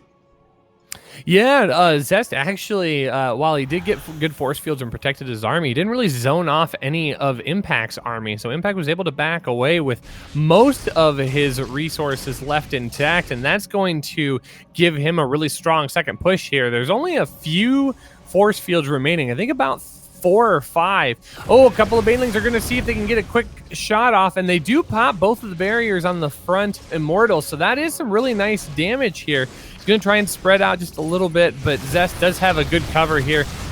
Some more force fields go down. We're down to about 3 or 4 left at the current moment, and this is kind of what Impact has been waiting for. He's been waiting for all this force field energy to be done, and now he is going to strike. All of those force fields are now done, but the Banelings are going to be able to roll right on in, and they connect with so much of Zest's army. So much of it is going to go down. All of the forces to the front, and GG is called. Impact gets his revenge game and evens this up 1-1. Nice timing there by Impact. He caught Zest in the time period where he was actually transitioning to Colossus, and so the Colossus were actually being made, but Thermal Lance wasn't researched yet. So even if he made those 2 Colossus pop out, I don't think he would have won the fight. And I think Impact just overall Nice defense there against the Adept, the initial Adept attack, the big one, and was able to just basically establish himself, massing enough units and army, and did a really big timing push. Yeah, but look at all the tempo of this game. Impact was in so much more control of this game in terms of when he was able to move out, when he was able to manage his resources, manage his APM. Sure, Zest got in a couple of times with his adepts and caused a little bit of chaos, but Impact was on top of it. He was ready to go and was able to have a lot more control in this game. And it showed as Impact was able to delegate when he decided to move across the map and being able to punish Zest right before those Colossus came out onto the map. So GG to both players, but Impact showing that he's not just going to roll over in these semifinals. He's going to make his opponent work for the series if he wants to take it. And we are getting set and ready for game number 3. It looks like we are going to be going to, it just says Simulacrum. That's going to be our next map here. We're basically down to a best of 3 because we're running best of 5s in the semis. 1-1. We've got a best of 3 on our hands. So we are getting set into game number 3. Remember, folks, hit up those Matcherino codes. This is a great opportunity. I will check with Sushi here at some point. He does such a great job of keeping me informed on when we have more codes to use. But let's get those used. Let's get our players paid and keep Matcherino afloat. Give them the ad revenue. I know. I said the nasty word, but hey, they do so much for us. Let's make sure that we give back to them any way we can. For sure. All right. Hopping into game number 3. Spawning in the bottom right-hand corner of Simulacrum LE. It's our red Zerg player. Give it up for Impact. And spawning at the top left corner of the map, we have our lovely pink Protoss. He is Zest.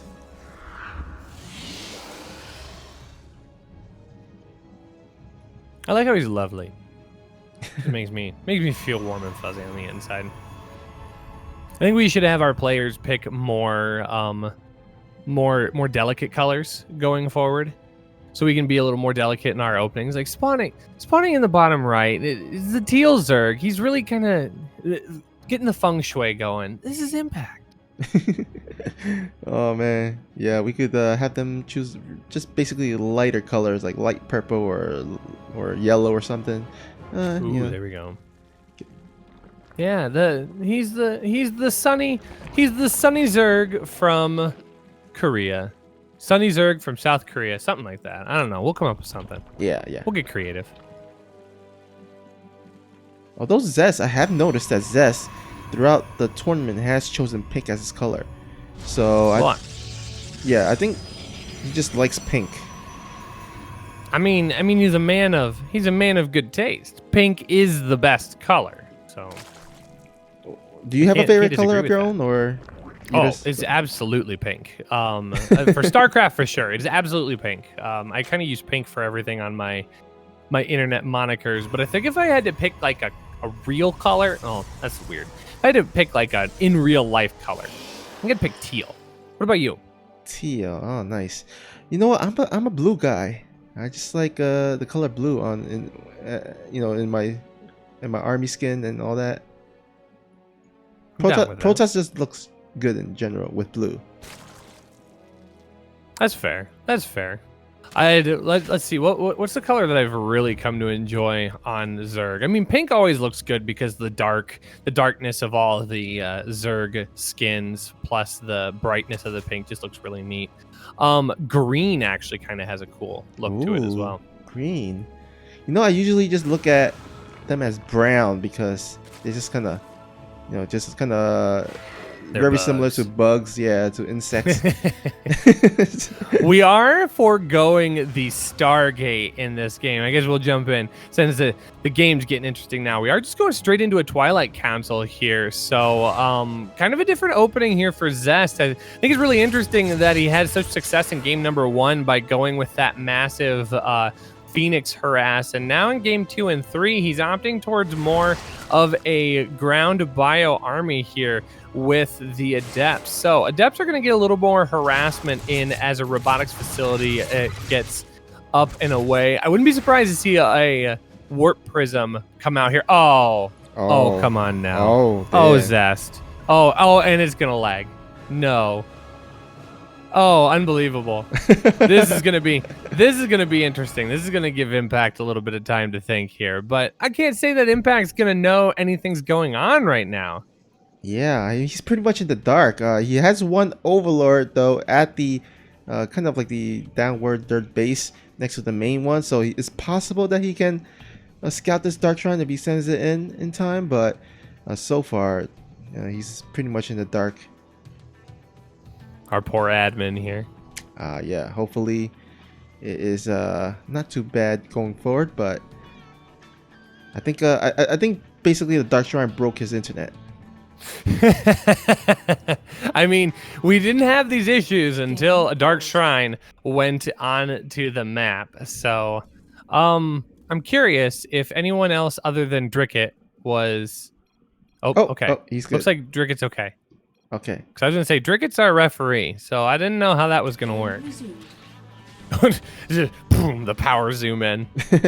So it does look like Zest is gonna go into a Dark Shrine here. I can't believe that Zest feels that far behind. Come on now. I think Zest is playing fine. Well, I mean, it's Dark Shrine DT play is one of those builds where, it's pretty adaptable. I mean, you can make the 4 DTs if you're not scouted, it could definitely do a lot of damage. Maybe even take down the Nexus, or not Nexus, a hatchery. But if it does get scouted, you can just certainly adapt to it, morph them into Archons, just do a regular 2 Archon War Prism drop. You're absolutely right. I'll be curious to see what actually happens here. A lair is on the way, but the lack of Phoenix is going to probably draw less of a response for spores. So one spore is going down. Where's that going down at? I think it's going down in the natural. Nope, at the nope, third. That's a third base. So that's actually okay for Zest. If he gets DTs to warp in by the main, I think that could be GG. Oh, he's got a second one now. Second one's gone down. I bet it's at the natural here. So here come those DTs. Is he able to see that with the Overlord? I think he is. Yeah, looks like he's actually moving his queens to the third, so he sees it. He noticed the little blur area.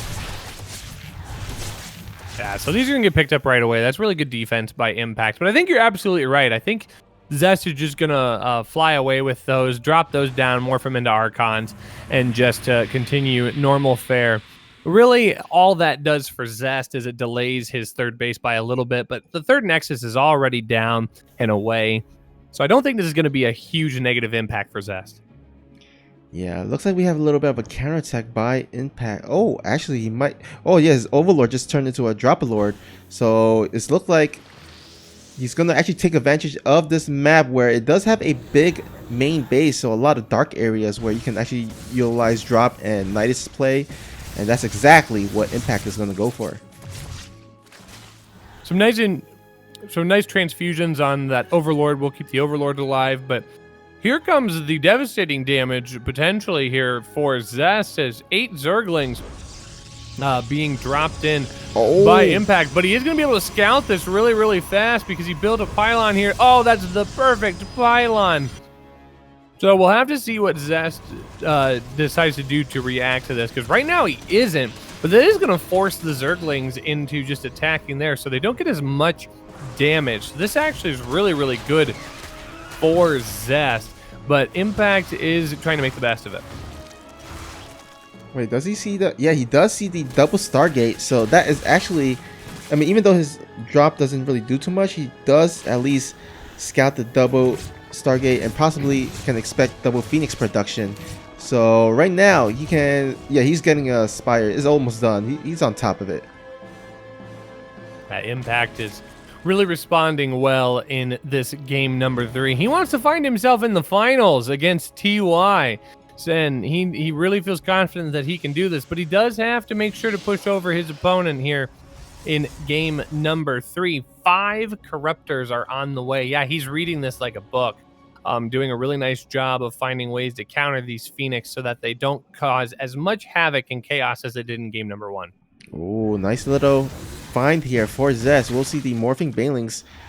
I think that should at least kind of tempt him to start walling off his dirt, just to make sure that in the future any Ling and Baneling run-bys does not ravage his mineral line at the third base. He's going to pick up +1 flyer attacks as well as +1 melee, so I wouldn't be surprised to see him continuing into some like Ling Bane aggression and hits on those outer lying bases. But here come the Phoenix into the main base. The Corruptors are a little bit out of position, but the Queens are there, so those will be protected for now. And one Phoenix actually already pretty weak here, as Impact does send in an Overseer to kind of see what's happening here. Sees a couple of those forges being warped in, so he knows that upgrades are going to be on the way soon.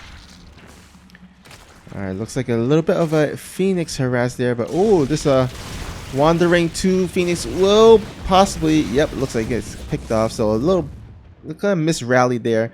And sometimes, you know, you rally your Stargates to your Phoenix, and unfortunately, you know, the rally kind of goes through a Spore Caller or some Queens or some, in this case, a few Corruptors.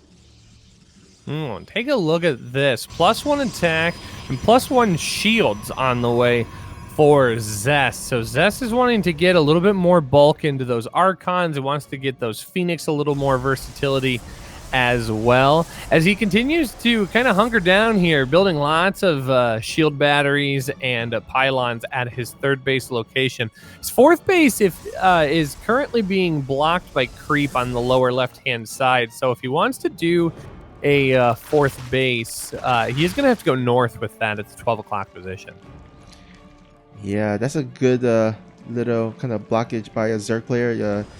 Once you get Lair, as I always like to kind of throw down some creep at their natural, or not the natural, their bases, so that it makes it just delays it just a tad. But it looks like we have Impact gonna spew some. He's gonna get that. That is a nice pick off there. Yeah, that's actually really nice damage here by Impact, kind of sacrificing these Corruptors just a little bit. He's not going to need them in a huge way, as he sees the army composition of Zest slowly transitioning into that stereotypical Immortal Zealot Archon Sentry composition here. So those Phoenix are not going to be as high in production as the Templar Archives being warped in as we speak. But here come those Zerglings and Banelings, and +2 on the way as well. Zest is going to want to get aggressive here, and it's going to come at the cost of Zest's base here if he's not careful. Ooh, but look at this huge Zergling army. That is 57 Lings, 11 Roaches, and 48 total Banelings on the field, along with 5 Corruptors and 6 Ravagers. That is a lot of army, and that's a lot of swarm. And we'll see. Oh, Zest's army's caught so far out of position here. He's going to be able to weasel in here. Oh, I think he could have easily detonated onto that Cybernetics core, but Impact trying to play this safe, doesn't want to overcommit here. There's no Storm out on the field just yet, so these Banelings are going to be able to roll on in pretty much uncontested, and oh, all of Zest's units are just so clumped up. These Banelings are just allowed to do so much damage, and then they immediately go after the worker line. And he's going to be able to clean up all of those workers. 22 workers gone down. Zest's economy is just ravaged, but he is attacking on the other side. He does get a nice Zealot warp in, and for now, Zest is not dead. Not dead, but is looking kind of dead, as he is down by quite an amount of supply. Zest is trying to warp in, do one last warp in, but all these Zerglings have retreated back home to help defend. There are Overseers for those DTs, and oh, the Corrosive Biles lands on a bunch of those DTs and Zealots, and that is pretty much it. GG, Impact takes game number 3. Man, Impact is playing like a beast this afternoon. I am really impressed with his play so far. That looks really nice. And it actually comes off the heel of an army value graph that was almost dead even at the peak of that fight. So Impact doing a really nice job of managing when to move in and being really patient, pulling back, knowing that he had the army supply to deal the damage he wanted to do, but he didn't want to overcommit and get caught. So very good for him. He moves on to match point here. One more win, and he'll find himself in the finals with TY. Oh yeah, he's been playing really good throughout the whole tournament. I think a lot of people did not expect him to be first in Group B of Group Stage 2. He actually came out first in that group, which is pretty crazy because that group had Sue, SOS, just a lot of great players in there that you wouldn't expect him to be the number one player to come out of that group. So yeah, just really well done throughout the whole tournament by Impact. Yeah, very exciting game. So hopefully, if anything, he's putting on some really good games for his fans. And we will get set up here for map number 4. We're going to be moving to Zen. L-E. Talk to me about Zen. This seems to be a map that could be a little tricky if Zest wants to get creative. Well, first off, I mean, Zest with that pink color. I mean that's the best color to get into your Zen. That alone, I think, will favor Zest coming to this game. But you know what? In general, it's going to be interesting to see if Zest goes for that natural second base, or if he actually takes the other base that would normally be a third base as the natural. I've seen some Protoss, especially from Australia, take the natural at their their standard third base instead of their regular second base. So yeah, we'll see if he goes for that or not. But also, this is a map where there is that little ramp area with the mineral lines, so it's going to be important that Zest walls that off, make sure that nothing gets through, and that Impact does not kind of just run in a bunch of Zerglings and just bombard his mineral line. Well, we will find out here what our players decide to do in this game. Spawning in the bottom left, our pink Protoss, our pretty pink Protoss. Give it up for Zest.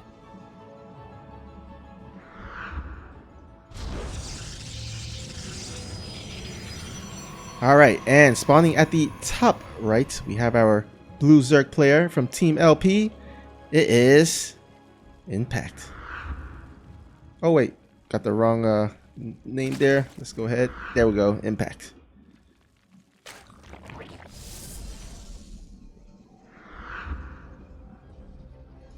Alrighty, looks like we have a hatch into gas and pool, so going for more of a economic opening from Impact. Well, I just love how interesting this map is. I mean, call me crazy. Like, feel free to call me crazy.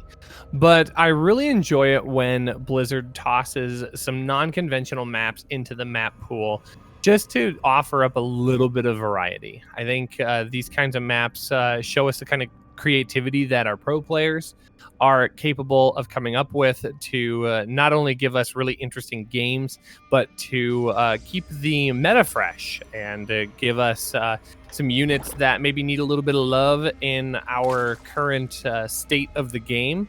And you know what? They're just kind of cool, just kind of fun, anyways. Well, that's a good point. I mean, Legacy of the Void has been out for quite some time, so in order to keep it fresh and keep it, vibing, you gotta change up the maps, add some new things. I like how in the recent years they have added things like, although I think a lot of players don't like it, but things like inhibitor zones, and then of course we see some maps with rich Vespene geysers. So definitely a lot of new kind of quirks about different maps that have been released recently. Well, Impact wants to continue the pressure and continue that tempo. Zest going into his Stargate play that won him the game in game number 1, but I don't think Impact is going to let this game go on too terribly long. He's getting a Baneling nest already here at the 3-minute mark, and a lot of Lings in production as well. I wouldn't be surprised to see a bit of a Ling flood happening here in the next minute or so. Yeah, it's like looking very much like it. And you know what? I really like this. You know how Impact, this main base is only saturated with 11 drones at the mineral line. He actually took some to send to the natural in order to make it look like he's actually droning up hard. So Zest is under the impression that he is. Oh, actually, you know what? He's doing a full wall off here, so I think he has some clue that there is something coming. Huh? Interesting.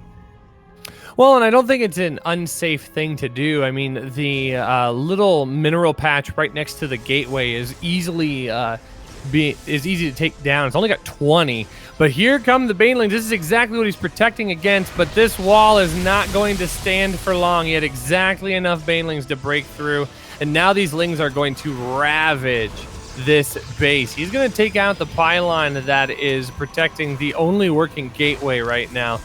3 Phoenix are not going to be enough to deal with all of these Lings, but I really think Impact needs to be more aggressive here with these Lings. I don't know why he's playing so safe. Yeah, but look at this wall up by Zest. He's gonna kind of wall himself in with these nooks and crannies, allowing the adepts to kind of take pot shots while they can't get surrounded. And look at this. I mean, he is gonna lose his natural. So I'm not sure. It's gonna be. It's hard to say. I mean, he does have a lot more workers, but Impact has gonna have 3 bases compared to 1 of Zest. Well, and Impact is doing the right thing back at home. He's droning, he's getting his queens down. He knows that he's dealt the economic damage that he needs to get this taken care of, because look at all this investment into this wall here. As long as he keeps these Lings pressuring into Zest's base, I mean, it's dealing more and more damage that Zest does not want to continue investing into, but he has to, because otherwise he's just going to lose the game. Oh, nice force field there. Does save that sentry. And now it looks like the Phoenix will counterattack. And this is unfortunate for Impact, because he started off low in workers because he committed to this attack. And now he's got to spend extra drones on Spore Colors, which he does not want to do so. Yeah, but I think this is okay. This is okay for Impact. He just has to keep the pressure on here at home, and I think things will easily stabilize. And he absolutely gets really, really close here. 1 or 2 Zerglings slips in on the bottom side of those force fields, which is a great catch by Impact. That's a lot of gas Zest cannot afford to lose. Yeah, he was trying to micro his Phoenixes, and of course that requires a lot of attention and focus. So just for a second there, he did not pay attention to his ground army. So the Banelings got a few Banelings got on top of the army, and they get some good shield damage, but luckily for Zest, not too detrimental. And now he's gonna go ahead and start establishing his natural base. Yeah, you might take a look at the worker count and go, well, they're even in workers right now, but Zest right now even still has 16 workers that are only able to long distance mine. So Zest is still down on the production front. As you can see, his Impact is almost at 2,000 minerals a minute. Zest, a meager 1,100. So the economic damage has been dealt, but now Impact has to deal with these Phoenix. If these Phoenix are allowed to continue leveraging the game for Zest, it's going to allow Zest a door back into this game. Because Zest is able to get himself some really quick tech and can kind of push in and make himself known in this game. He is going to jump out to a 3rd Nexus right away. So he's going to double expand, which is a good choice. But also getting that Twilight Council and Forge down as well. Yeah, I actually really love this decision by Zest to get a really quick 3rd. He knows that there was a lot of investment into Link Baneling, so he knows that the tech of Impact is probably a lot behind, is lagging behind. So what can Impact punish Zest for getting a quick third? Absolutely nothing. He's got force field. He's got adepts for those Ling Banelings if Impact decides to put pressure. I mean, the only real thing counter is Roaches, which he doesn't have because Impact needs to drone back up in order to catch back up as he did. Of course, invest the initial resources into that big attack. So, yeah, I think I just really love this decision by Zest. Yeah, so and Zest is getting such great pickoffs here. Oh, actually doesn't pay attention for a brief moment, does lose one of the Phoenix. This is actually a situation where I don't think Zest can afford to lose these Phoenix. He has got to get kill after kill and get out unscathed each time if he wants to claw his way back in this game. Impact is going for his 4th base, sensing that he is going to need to make that transition, but he is already up 66 workers, which is outstanding against a Zest who is kind of lagging behind economy wise. Yeah, I mean, look at this. Both of them are pretty close in supply overall. Impact is quite ahead. I think 12 workers ahead. But Army supply is pretty close, and he is getting his Templar archive, which means he's gonna have access to Archons. He's gonna have access to Storm if he does research that, and he's gonna go against basically Ling, Baneling, and possibly Mutalisk with that Spire. Although there are Roaches on the production tab, but yeah, with some good force field, with some good storms, that could be a pretty scary army for Impact to deal with. Well, and this is going to get scary here for Impact in a moment because 4 gateways just finished at Zest's 3rd base. And while it seems like that could possibly just be for a wall, I think this is going to be gearing up for a big a timing attack here for Zest. He knows that the longer the game goes on, Impact is going to continue to just move further and further ahead economically. And Zest's got a really strong army here. In fact, he's already up in army supply just a little bit. Zest now just making a big round of Corruptors to help even things out. But the Corruptors aren't going to do all that much right now. These Lings are going to sneak on in and try and get some kills, but a couple of quick warp-ins take care of that. But here comes the real danger here. This army of Zealots and Sentries that are going to be rather hard to pick up here, especially when a big drop and a warp-in happens in the main base. Oh yeah, now Impact has to decide how many units he wants to send back home and how much he wants to use to defend here at the 4th base. Nice force field chest, all the Banelings.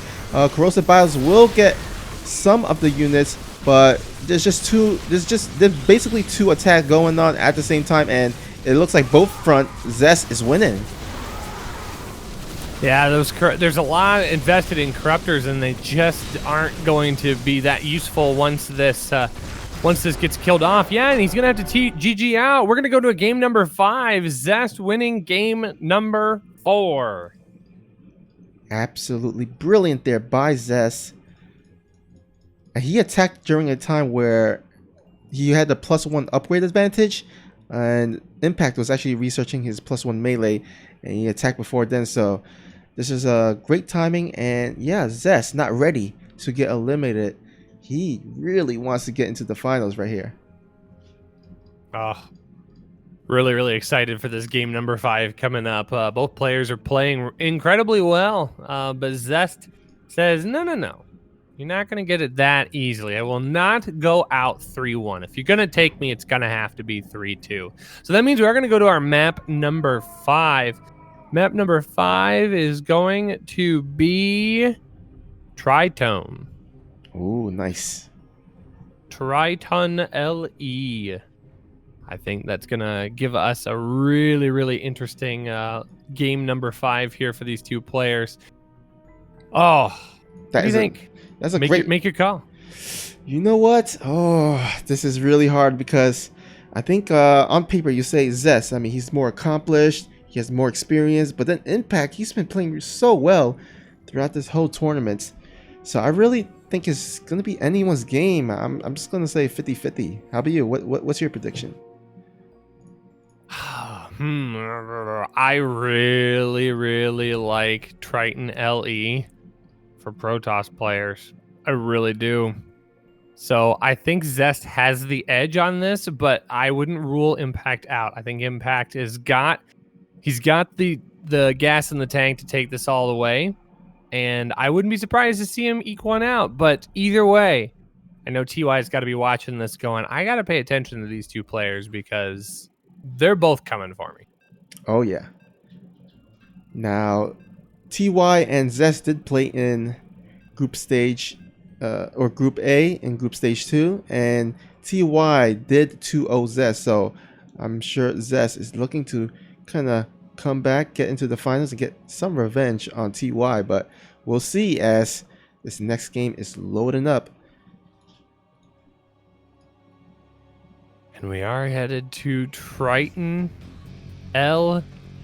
Spawning in the top left-hand corner. Playing for Team LP. He needs your energy, chat. Give it up for Impact. And spawning at the, I guess, bottom right, we have our pink Protoss looking to win this game and punch his ticket into the finals. Can he do it? It is Zest.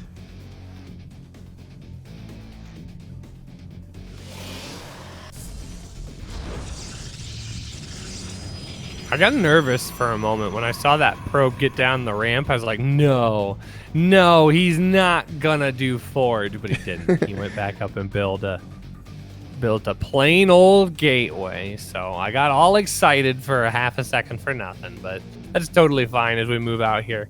So I do want to amend myself here just a little bit. I do think Triton LE is going to be really good for Protoss players because there's a lot of airspace that can be exploited if you want to use a lot of the Phoenix play and Phoenix Oracle play. But this is a really wide open map. There's a lot of different lanes for Zerglings to run down and for a Zerg to kind of expand and spread creep wherever they desire. So while I do still stand by my statement that Zest has got a little bit of the advantage here, I definitely don't think this is a bad map for Zerg.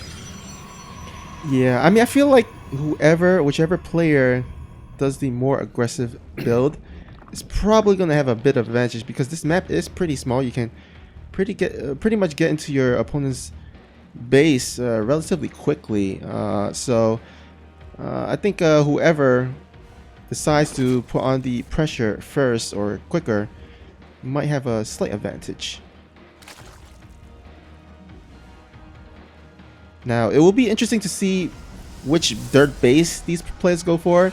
There's certainly like 3 options, which is a lot because there's the one that's next to the main base. There's the one that is kind of like a horizontal, like the 12 o'clock and 6 o'clock position. And then there's the one that's like next to nearest to the watchtower, which is usually if you want to go for some aggression and some basically a timing or a push, you usually want to go for that base instead because that's kind of like the way that's kind of the pathway you're already taking. So, but ooh, we see a proxy Stargate here at the bottom side. It's not actually going to get scouted. Yeah, I really like this play. More than likely going to be an Oracle that pops out of that and going to go try and get some really early mineral line damage. And I think he's going to probably get it here. Zest focusing on that Overlord. And that Overlord has got a sense that something is up when he has scouted the entire main and he has seen nothing. There are no buildings, there's no pylons, there is nothing here. So Impact has got to be sensing it. Yeah, he's already putting down spores here. The Zerglings are already out onto the map. They are going to try and scout it, but I don't think that Zergling is going to see it fast enough. Ooh. Oh, okay, so he does finally spot it here. But unfortunately, I don't know if it's going to be in time here. The Oracle is now in the natural expansion here. We're going to see if it can get the damage done that it needs to. Only 2 workers, though. I don't know if that's worth the investment now. Yeah, and he wasn't able to get his second Oracle out. I think he would have felt a lot better if he had the second Oracle, but he's going to be having to work with only 1, and he's already going to transition into Twilight Council as well as Robotics Facility. I mean, he almost has to at this point because his Stargate's out on the map, and those Zerglings are going to kill it off. So I mean, that's great. That's great news for Impact. Impact knows that if Zest is going to stay on Stargate, he's going to be super behind because he's going to have to rebuild a Stargate back at home. Or he can make the safe assumption that Zest is just going to go into that ground force army, and he's already going to get ahead of it. He's got roaches on the way. He's got more lings out to harass. He's going to be able to keep an eye on that third base location. And Impact's in a great position right now. He's got to be feeling really good. Yeah, I think at this moment he probably can just drone up, spread creep, get all the tech buildings that he needs, because there's actually going to be a Archon drop relatively soon as the Templar Archive is about to finish. So he's going to at least some roaches, some queens to at least deflect that. But yeah, I think like you said, I think Impact is feeling pretty good about his situation. Charge is also on the way for Zest. So Zest is going to go into that stereotypical ground army that Protoss players love so much. There's more gateways get warped in as well. Zest is going to try and take that third base location as well. Although I can't help but notice that Zest Stargate is still alive. That one Ling is going to tear down the entirety of Protoss one claw at a time. The Lings are going to scout the Warp Prism moving out across as well, but Impact's going to be ready for this. He's got the Queens to help push off the Warp Prism, and the Roaches are going to be great at pushing away the Archon, so that's going to have to fly away for now. Yeah, so currently, so far, so good for Impact. Has not suffered any significant economic damage to any of the harass. You did lose a few drones earlier to the Oracle, but that's pretty much it. Only lost like 2, I think, and has not lost any. Oh wait, where's the Warp Prism? With these oh my god, these Archons are pretty vulnerable. Yeah, but I think he's trying to play a little bit of a distraction here, take the Warp Prism off and away, and try and dive on in with the Archons. But the Roaches are left behind, and they're pretty fast on creep, so the Archons are safe for now. Lings try to get into the main base, but a healthy amount of Zealots here being warped in by Zest actually are going to deflect that away. Impact continues to compound his army, though. Is up 63 to 40 army supply. Yeah, and now the Spire is done for Impact, so the Warp Prism is going to be a little bit scary if he makes Mutal. Yep, he does make Mutalisk. And does Zest see this? I don't think he hasn't scouted the Spire, so this might actually catch him a little bit off guard, which will be unfortunate. And I mean, he does have the Templar Archive, so he will be able to at least morph some Archons, but those Mutalisks, they fly pretty fast, so it's going to be up to Zest to make sure he can defend each base, maybe throw down some cannons. But yeah, these Mutalisks are flying across the map. Well, I fear for Zest's sake that Impact's not going to wait that long for those Archons to get warped in, for Psystorm to get completed. Those Mutalisks are going to try and get as much damage done as they possibly can. Although Zest knows what's up here, he's kept all of those. He's kept those Archons pretty close in that Warp Prism, and they're doing a really nice job of zoning out these Mutas. Mutas are going to fly on through. Shield Battery isn't quite done at the natural, so he's going to pick up three probes for his trouble, and then he's going to play this game of leapfrog back and forth, or leap Muta, I guess. 8 workers going down so far, so that's a nice little pickup so far, and Impact is really, really close to maxing out here. I think he's going to get to the point where he's just going to push and try and win. Yeah, it looks like the Roaches and Ravagers are making their way across the map, and it looks like he's kind of distracting Zest with these Mutalisks. Oh, actually, he might even catch the Oracle. Oh, just barely saves that Oracle. Nice. But the main danger here is at the left side, at the dirt base, and he's got to move all his army there. 2 Archons going to be left behind as they're too fat. That Psystorm tickled a little bit. Yeah. Yeah, the Roaches can take a lot of Psystorm abuse before they really get whittled down here, but there are 4 Immortals here. The Immortals do a fair amount of work, but there's just so much Zerg here for Impact. Some reinforcing lings are going to help wrap around the top side here, but this is just going to be a bloodbath here for Impact. Zest just does not have enough here, doing a really nice job of warping in or morphing those weakened roaches into Ravagers, and Ravagers just outrange and out DPS those Immortals.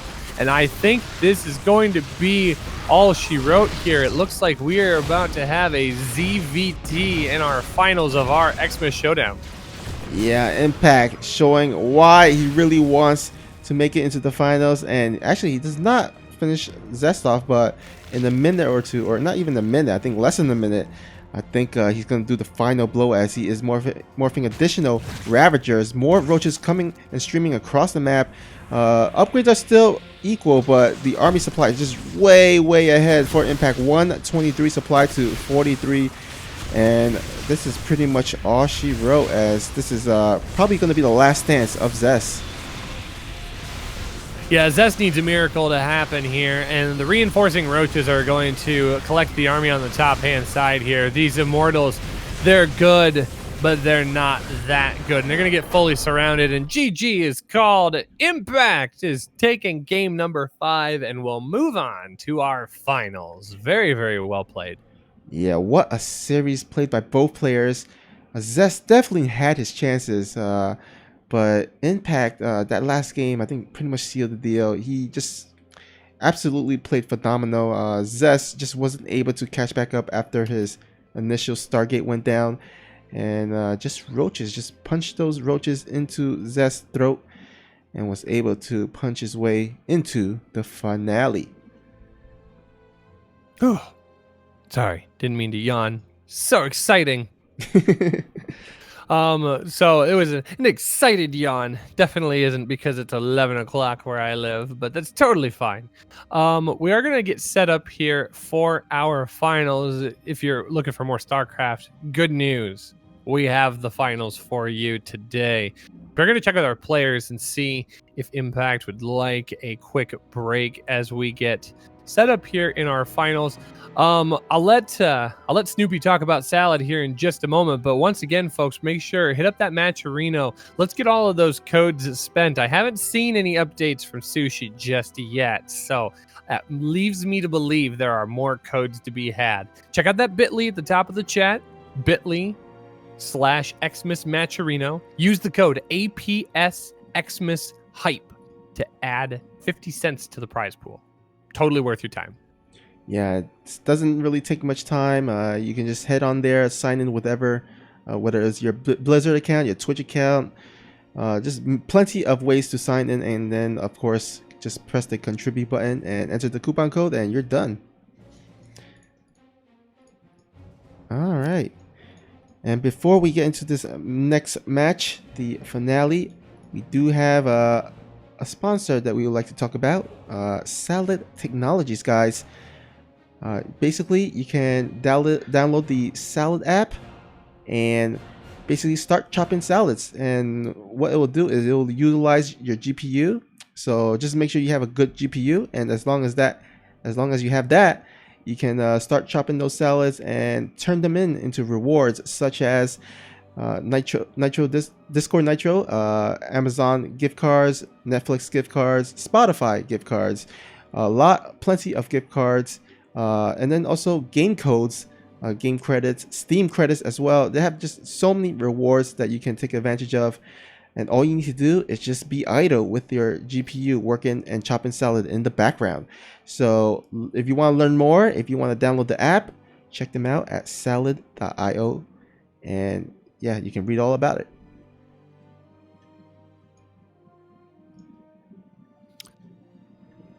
All right.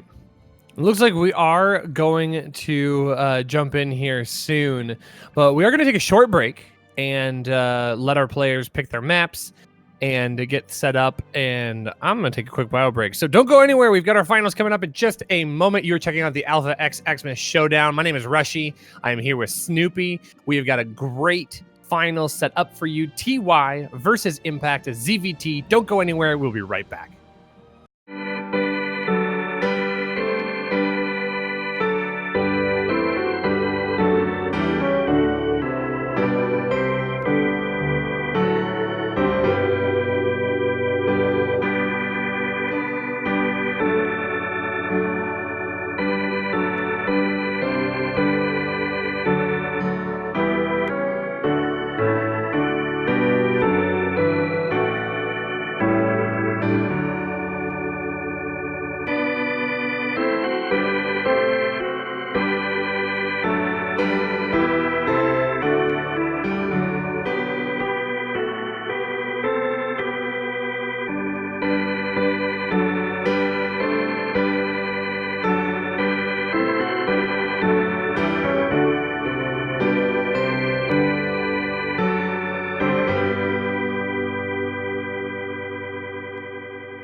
All right, welcome back, guys. Hello, hello.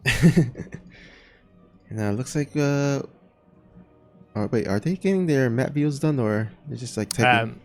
Maps have already been picked, so we have got our map order. The good news is it's the best of 7, so we could see ourselves going the whole distance here, especially with the way both our players have been playing. We might get to see some fun games here. But Oh. here's the first couple of maps here that we know that we'll play no matter what. We're going to start with World of Sleepers. And then we are going to go to, I don't know what it's actually called. They just put night in the... They just put Nightshade. Yeah. And Eternal Empire will be map number 3. So those are the maps that we will definitely see. Awesome. And because this is a best of 7, I'm excited because that means these players might actually bring out some more riskier plays or riskier builds. And yeah, I'm excited. It should be fun. We're so glad that you could hang out with us on this Xmas Showdown. We are in the grand finals, and you can hear the sound. That means we are jumping into our first map. So, get excited. I love that TY has a Cyril icon. There's just something about that makes me smile. Oh man, those are goals. Cyril is your go. I mean, for a Terran player to have a Zerg player is your goal. I don't know. I won't question TY. He's a way better StarCraft player and caster than I'll ever dream of being. So we'll just get right on into it. We're jumping into map number 1 here, World of Sleepers, spawning in the top right-hand corner. Our blue Zerg playing for Team LP. Give it up for Impact. And spawning at the bottom left, we have our red Terran player just recently signed with Triumphant Song Gaming. It is TY.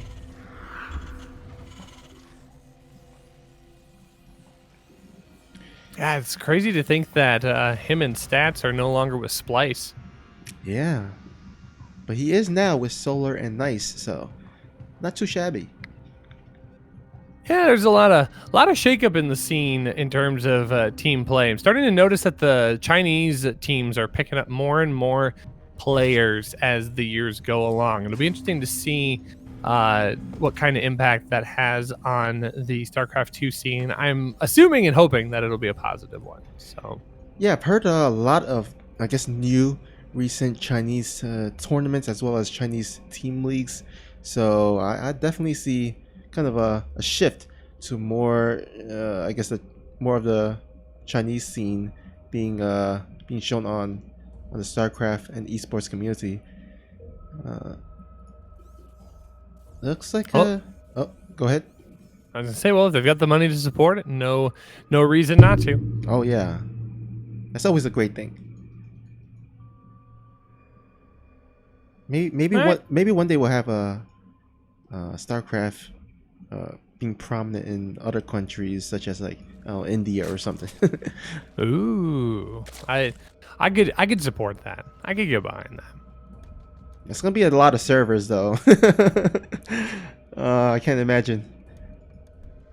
I want to believe there is a world where StarCraft 2 is popular and prominent in every country, and we have to open up the server list, and it's just every country in the whole world. I'm ready for that future, but we're gonna have to see what that holds after our game number 1 here as we get into World of Sleepers here. Both of our players opening rather...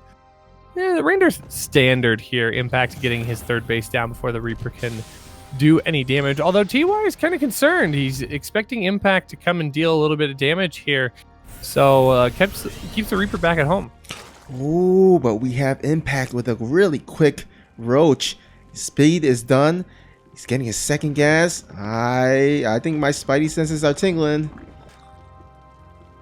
Oh, this could be a really good timing here for Impact, especially if TY is going to play a little more safe going into Hellions, which is exactly what he is doing as of this moment. So a couple of Lings are going to sit on the top side here and wait for those Hellions to come out so he can get a good timing down. but he's going to pull those Zerglings away all of a sudden. Doesn't want to lose them, as the Overlord did get the scout off anyways. So Barracks is going to get flown, and that should actually be a really telling argument there that he picked up the Barracks to move out with this. So this is just going to be a good tech choice for Impact in general, because the Roaches are going to do a really nice job of deflecting away the Hellions. And one Liberator in production as well. If Impact has the spare gas, he can easily make a couple of Ravagers just to bile away at the Liberator. Oh man, those Roaches, he's hiding them, and now TY, he's pretty much expecting kind of a third base, a regular game with the Queens moving over to defend, but little does he know, now he knows Roaches are coming across the map. And immediately morphs into Ravagers. I think that's a really, really great call. He's going to be able to get a lot of value out of that. Ooh, but the Hellions do kind of jump on top there. Ooh, he does get a nice pick off there. So 2 of those Hellions going down. A lot more of those resources. Yep, the command center immediately gets canceled. He needs the spare minerals for more production. So a couple of bunkers going down as well. One tank is 2/3 of the way done. But here are the armies. The boys have been pulled. As the biles go down, the bunker is never allowed to finish, and all of these units are allowed to stream on forward. Has Impact done it? Has he caught TY off guard? He does have one tech to lean back on, and it is pretty far from the ramp, so it's hard for the Ravagers to get on top of that and Corrosive Bile it. But there's a lot of SCVs going down. He finally gets through, and Corrosive Bile the one last tank, but one Banshee's coming out. Hopefully, I mean, that's basically his saving grace, because that other tank is halfway done. There are 3 Ravagers and a few links, so the momentum of this push is slowing down, but 25 workers already going down. Oh man, Banshee does come out in time along with the tank, and I think TY does hold. But I mean, Rushiu, who do you think got the better end of that trade? Oh, 100% Impact got the better end of that trade. The economic damage was dealt. 26 workers going down for his trouble. And he's so far behind on his production at this point, where Impact's able to just flood these lanes, and that's all it takes. GG is called, and game number 1 convincingly going in Impact's favor. Well done. That was crazy. I mean, that was a great build to pull off, especially on that map, because again, that map is pretty short in terms of distance from your opponent's natural to your own natural.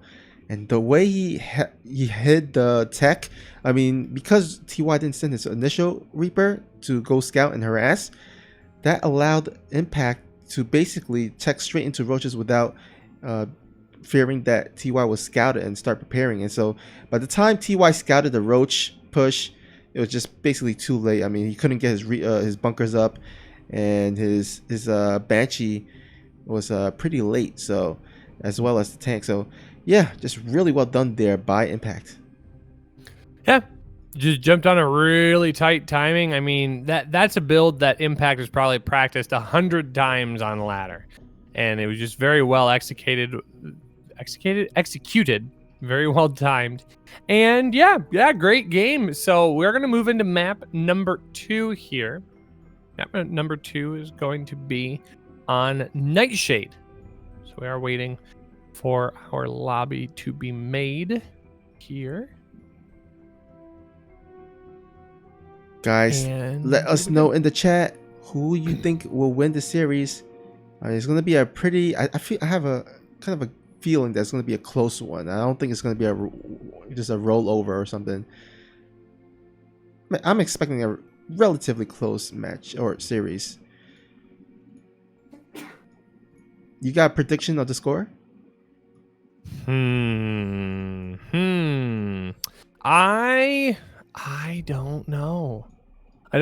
I'll be curious to see if TY will slip to Impact's quick timings again. But I would not be surprised if this was 4-2 in favor of TY. It'll just be a matter of whether or not Impact can take a long game against TY, or if it's going to always be these tight timing attacks. Because if it's only going to come off the heels of timings, I think TY can adapt really quickly and bring this series back, which is why I think it would be 4-2. That's a good prediction. Definitely a good prediction. I feel like if the games are like much shorter, I think it'll probably favor Impact, and then of course if it's longer, I think TY. I think he's a better overall player, better I guess macro in the long term, and also yeah, I think the long game will probably generally favor TY over Impact. So we'll see. Well, we are jumped into map number 2 here on Nightshade LE.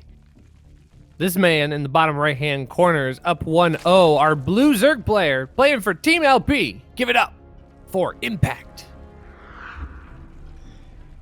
And spawning at the top left, he's the red Terran player looking to even up the series. Can he do it? It is TY.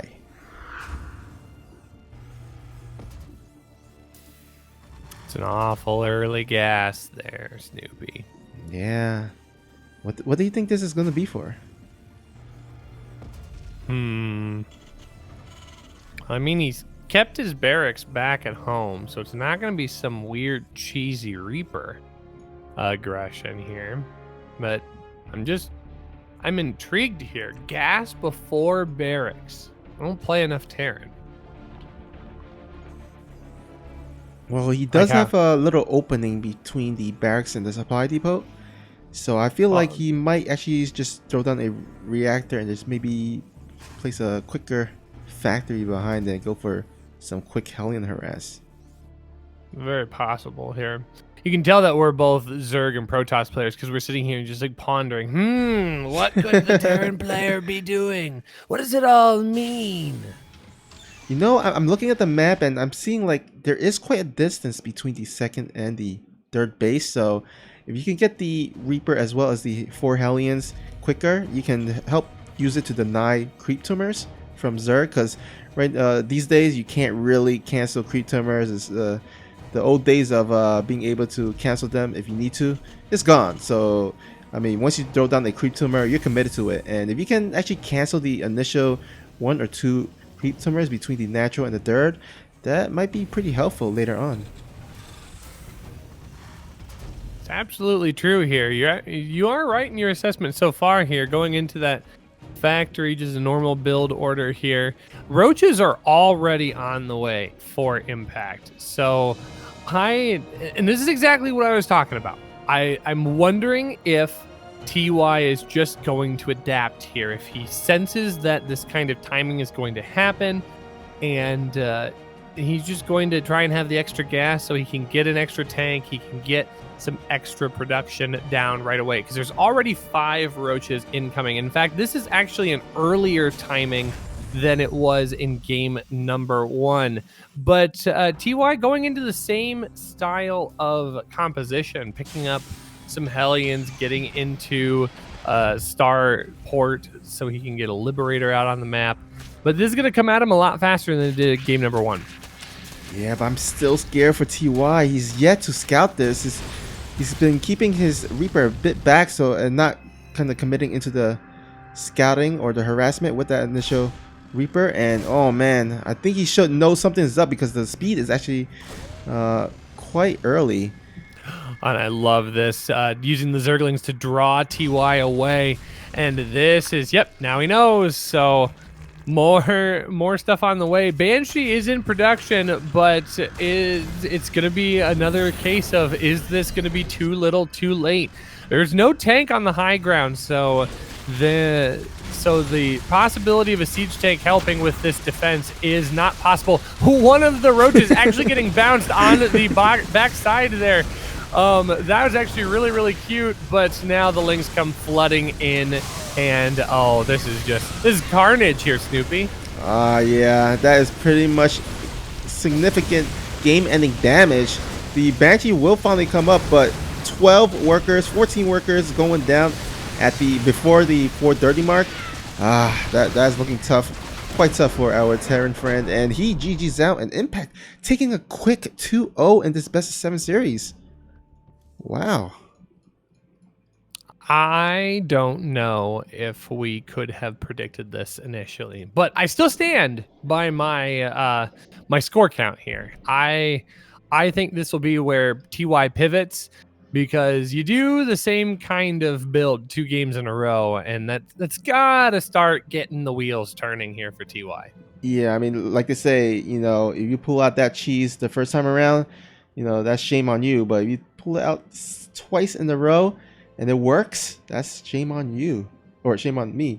And TY, that is pretty much shame on him because he's been busted twice by the same build order, the same roach aggressive opening, and it's going to be up to him to at least scout a little bit initially. I know he's trying to keep his initial rebirth to in case there was the 2 Ling run by to slow down his command center, but he's got to at least after cleaning up the Ling or after securing his natural, he's got to move out or maybe even scan. But I mean, scan that early in the game is not ideal, so you at least want to kind of move in with your Reaper. So yeah, we'll see if he changes up his scouting pattern next game.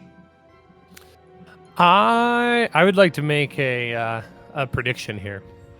All right. I don't think he's gonna go scouting.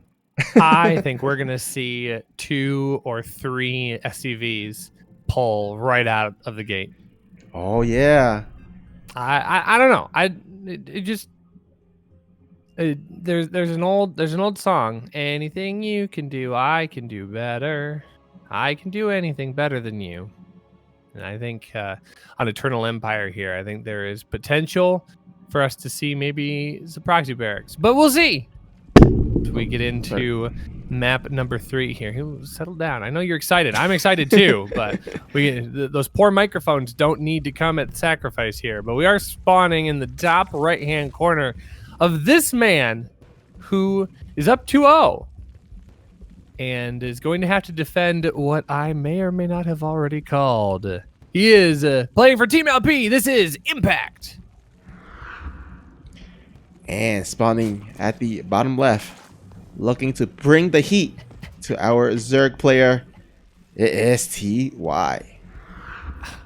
Oh, do you feel that? Do you feel that, Snoopy? It feels so good. It feels so good to be right sometimes. It makes me feel like my one brain cell. It's like getting all that dopamine. Like, Rushy was right. Rushy has brains in his head. Oh, it feels so good. But this is less committed than I thought it was going to be out of TUI. So the good news is Impact is sensing that this could be the case, and he is going to scout this out. And I think that Overlord is just going to see what is cooking here. So we're gonna see if that ends up being the case. Oh yeah. And yep, he is going to see that. So he does know that the barracks is out across the map, and now we see how he reacts. He does have his natural base down, and that is already in place, and he doesn't seem to be pulling it right now. But one drone is going to go out and try and deal with this really, really fast. So, I don't know. I'm not quite sure how this is going to sit. More workers are going to need to be pulled here, but he does already have Lings. He did go for his pool first before Hatch, so I think this is a great start to his defense so far. Yeah, I mean, Impact usually go for a faster pool anyways, and that is definitely useful against proxies such as this. And he's actually pulling a lot of drones. He's going to shut this down completely. Oh, wow. Nice micro on that injured drone as well. Oh, this is just a clinic at this point. This is the, wait a minute. You thought that you could cheese me? I am the one who cheeses. and he does. He pulls the right amount of workers. The Lings are going to be able to get in there and pick away at this. And now these barracks are almost useless. They are dead weight out across the map. There is a factory going up back at home for TY, but Impact has already negated all of this damage. The command center is just now getting started on the high ground, and Impact finds himself in a really strong position once again. Yeah, I'm a little bit afraid for TY as these Lings are coming across the map. He's coming across the map with before the the Marines. And oh man, Lingsby just finished, so these Marines gotta be careful not to kind of show themselves, or he might get sniped down by those speedlings. Oh man, yeah, he's making reactor on that factory, so it's gonna be quite some time actually before he gets a unit out. Well, the Marines are going to sneak up behind here and cause a little bit of havoc to these Lings, and they're actually going to clean them all the way up, so that's pretty useful there for TY. But Impact is just going to be allowed... Oh, no, what? Oh, this is a weird, awkward little dance. Nope, that base is going to get down. Impact's just basically going to continue to expand upon what's happening here. So he's already got his second base mostly saturated. His third base is on the way. Meanwhile, TY is just now trying to float his natural into position. I mean, he's just got to be feeling good right now. Yeah, and I think he's tingling his fingers because he's throwing a Roach War, and so I mean, it will be interesting to see if he does go for a Roach, if he just pumps a lot of Roaches and go across the map and try to end it, or if he's just going to use these Roaches just for defensive measures. But looks like, yeah, just Impact is just starting to spread creep. He's getting his Overlords. Yeah, he's okay. Yeah, it looks like he's gonna get more Overlords. So, ooh, I'm smelling some pressure here by possibly a few Roaches, but not all in Roaches. Well, I think he needs to be careful on these because the Banshee's going to pop out a lot sooner than it did in games 1 and 2. Banshee's going to play a lot more of an active role in the defense here, whereas in the previous 2 games, all the damage was dealt by the time the Banshee was able to get out in the sky. If the Banshee's able to start at the beginning of the fight, that's a lot of damage that can just go unanswered by Impact. So Impact's going to need to be careful if he does decide to push across the map, which it does look like he wants to get out and pressure TY's base. Yeah, there's quite a few amount of Roaches making their way across the map, but TY, he's got his Banshees out. He just needs to clean up these Lings at the natural. But I think, yeah, I think his Banshee should be able to pass by the Roaches on this way. Oh, actually, the Hellion counterattack does pull Impact back at home. Oh no, actually, you know, he's just retreating back to TY's natural. Anyhow, both players just attacking both bases at the same time, so this might actually get pretty awkward. And Impact does show up at the natural expansion here of TY, but that Banshee is still back at home, so I think eventually that will get mostly cleaned up here. Actually, second Banshee as well, that will do a lot of damage, and Banshee Cloak is allowed to complete, so even if he does get something that will be able to shoot up, it won't be very effective without a lair, and a lair is just now finishing, so he'll have in a moment some vision, but these Banshees are going to be able to get in here. 6 worker kills, you know, that's nothing to turn your nose up at. Yeah, and the Banshees does get cloaked in to the natural. Oh, natural doesn't have any Spore Callers, or Overseer is being made though, but at the same time, this 4 Roaches doing a counterattack across the map. He should be fine as he does have another Banshee as well as a bunker, but these Banshees getting 17 kills. Wait, is this all that? There's got to be something that else had to happen that got 17 drone kills. No, I think there were Hellions that were running by at the right. third base location. Right.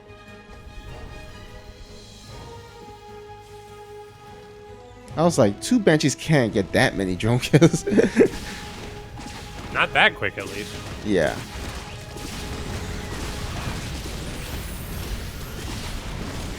These are going to work on this mineral line here in the natural, but Banshees are going to clean those up. Double Armory is the transition here for TY. And Hyperflight Rotors. So he is going to kind of go all in on this Banshee style play. Unfortunately, Impact's got a Spire coming out as a response to the Banshees. So this will be good in theory for a little while until 5 or 6 mutas are able to hit the field, and then those Banshees will pretty much get shut down. Although, wait, does he have Overlord speed. Okay, he's researching it now. I was about to say, if Overlord speed does not get researched, then the Mutalisk, even though they're fast, they can't really catch up if the cloaked Banshees are cloaked. So, but looks like he will have Overlord speed as well as the Mutalisk. Now he's not overcommitting to these Mutalisks. He's only making a handful of them, so he's gonna try to get as much done with them as possible, and probably just probably pump on or rely on roaches for the time being. Yeah, it's basically just enough to negate the power of these Hyperflight Rotor Banshees. Because the Queens will do a nice job of pushing them away in a stationary position, but actually just going to take these Mutas and go straight across the map here. There's no turrets up yet for TY, so he's going to have to do a little bit of work here to chase these Mutas down. One Viking is up in the air, but that Viking's not going to do as much work. Ooh, but a Thor does pop out just as those Mutas arrive. So, yeah, those Mutas are actually going to get cleaned up. Oh, I mean, that's a lot more damage than Impact should have wanted to take. But 9 workers went down for it. I don't know. That nice worker lead, though, 82 to 57. I mean, that's not too bad. Yeah, I mean, anything he can get, it's just a cherry on top. He does have actually a lot of gas bank, though. Looks like he's going to transition into Hydralisk. So that I guess that's where all the gases are being geared towards. But yeah, Impact just establishing his... Oh, actually he's getting both the 4th and 5th base. So he is just going to go crazy on the expansions as he is in total control of this game. Yeah, that's what I was hoping was going to happen with those Mutalisks, that they were just going to get connected with the Banshees of TY and just say, well, I mean, I guess you die now. Lurkers are on the way. I can't say the last time I saw Lurkers made in a ZVT that didn't end poorly for the Zerg player. Especially when the Terran player is going for mech. Yeah, but the Lurkers have a little bit better range now, and I think there are potentials here. So we'll have to see how this unfolds. Impact is going to try and pick off this Vespine Geyser Extractor, but the repair is going to be too strong here. It's going to push that away. 2 workers do go down for the trouble, though. A 4th base is on location, but it is just an orbital. So that base is probably more exposed than it otherwise normally would be. Oh, but these Banshees by TY is getting a bit more work there. At least getting some, or at least adding to their value, as he's going to go ahead and finally retreat them. Might want to actually repair them, but in the meantime, looks like these Mutalisks as well getting as much damage and as much pickoff as they possibly can. But TY is ready to push out, and this is quite the army. Although Impact, he does have 6 Vipers on the production tab. Yeah, and Impact's sitting on a mostly maxed out army here, and he does have the right army composition. He's got those Vipers, he's got some Mutas floating around the map, he's got a lot of Roaches, +2/+2 on the way, and he's getting that Viper or the Lurker upgrade as well. The Lurkers will be really strong against that mech army, so it is definitely not something to turn your nose up at. But here come the Vipers, and they are just going to immediately start pulling as much as they can. Oh, all of those expensive mech uses get picked away. Now suddenly TY is playing with half the hand he had just even a moment ago. Oh, and with the... actually catches 2 tanks. Yeah. And he needs all the tanks he can get because these are a lot of Roaches and Hydralisks. Yeah, and it's going to be a couple more pulls here, and that is going to be all I think she wrote. I don't know if TY has got enough here to anchor down the rest of this attack. 1 tank is doing a lot of work, but it's just not going to be enough. GG is called. Impact is up 3-0 in this series. He's on match point. Yeah, he is playing like a beast, like a monster. He really wants that $600 first place prize. Holy cow. And now TY. Oh, sorry, go ahead. No, I'm just genuinely shocked. I don't have words. Yeah, I mean, you did predict a 4-2 win for TY, and I guess that's more looking like a 4-0 win for Impact here. Yeah. He is playing Yeah. out of his mind.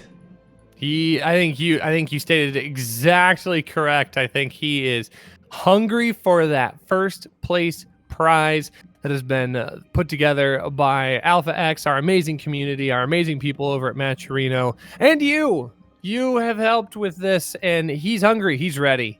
He's ready for that first place victory. And yeah, I mean, clearly I am not correct here. TY, if he wants to win this tournament, has to win the next 4 games in a row. He's got to win them all.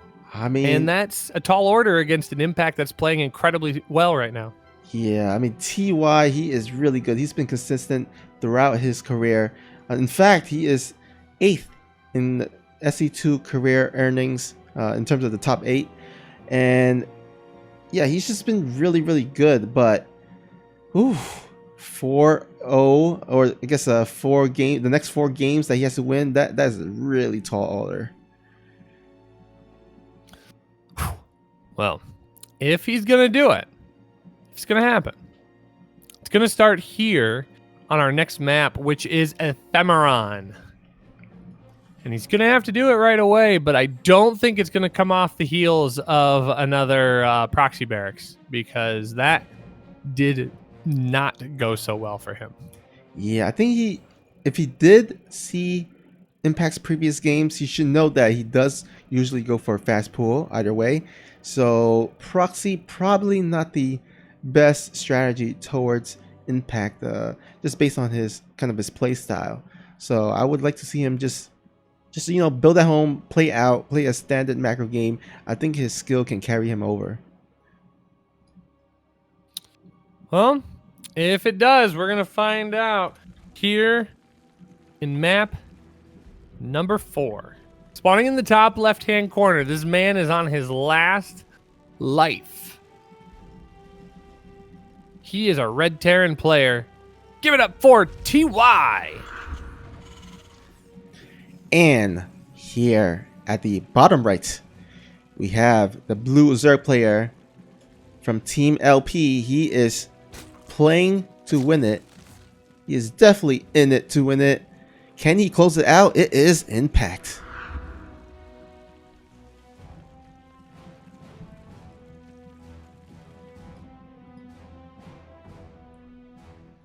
All right, so here we go. This is it for TY. If he does not win this, it is pretty much over. And here we go again. Once again, Impact with that fast pull there, the fast pull timing.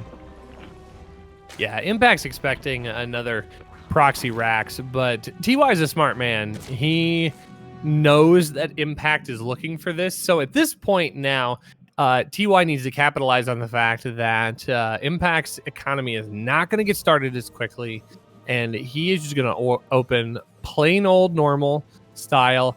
I don't think Impact can punish him for this. I think this will be okay for TY. He's just got to play safe. He's got to do what he knows best, and that's macro. Well, one thing I already love is that he is sending a scout. So the one thing that's been hurting TY, especially during those games where Impact went for the fast roach build, is the lack of scouting. And already TY is doing the one thing that I was asking him for him to do, which is basically scout, do early game scouting.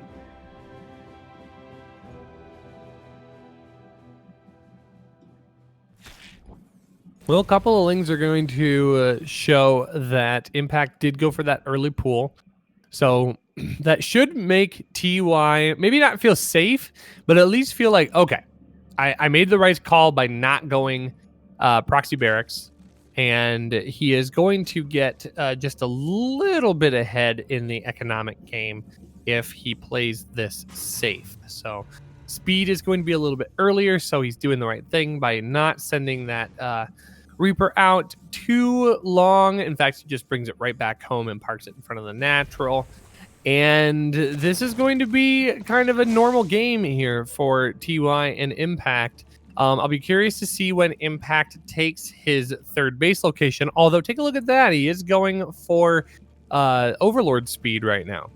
Yeah, I think he wanna go get the Overlord speed to just scout TY, because we have not seen actually TY go for the BC opening build, where Terran would just go head straight into the BC. And I think Overlord speed definitely helps with that. But even in general, I think it helps with general scouting, making sure that he can get his Overlord out before the Marine snipes it. And there we go. Looks like the Starport will go onto the tech lab. We'll see if a fusion core gets thrown down. But nope, looks like it's going to be Cloak Banshees. I think the Banshee style that he wanted to go for in game number 4, I think it had some powerful weight to it. I just think that because he started with the proxy barracks, he wasn't able to get it out as fast as he wanted to, which allowed for the extra queens. It allowed for the Spire to get down. I think it is entirely possible for us to see him go into this Banshee style here in game number 4 and have it work out in his favor, but he is going to have to do it on the back of being scouted. So first Banshee is going to pop, and the Overlord is going to see it come out here. We're going to have to see what he decides to do with it, although he's got a little bit of a hit squad here going. Oh, he does actually get that Overlord, so that is going to supply block Impact. He's going to force him to make some Overlords instead of units. And it looks like Impact, he's going to be feeling pretty safe with 3 queens and a few links, as he is droning instead. He's getting really aggressive here. Does use the Reaper grenades to separate the queens, and 1 queen does go down. The Banshee Cloak is now finished, so that's going to be allowed to harass these queens, and the second queen is going to fall. So this is actually pretty decent damage for TY here. I think he's actually going to pick off that Overseer as well, so this Banshee's going to be able to continue to work. Oh man, that was sick. TY denied the detection, and that was a really efficient trade and battle there for TY. The Banshees does get picked off, but I think it's paid for his value for sure. Yeah, 4 queens that went down on the heels of that, so TY does a really nice job of stinting Impact's economy even a little bit, even if it's just in slowing down the creep spread. But he is still only on 2 bases. Oh no, he got the third. Yeah, he's got the 3rd command center building up in his main. So that's not so bad then. Working into double engineering bays. Looks like he's gonna go for bio. He's gonna tech this out into bio, and immediately get scouted. So poor TY. Poor TY indeed.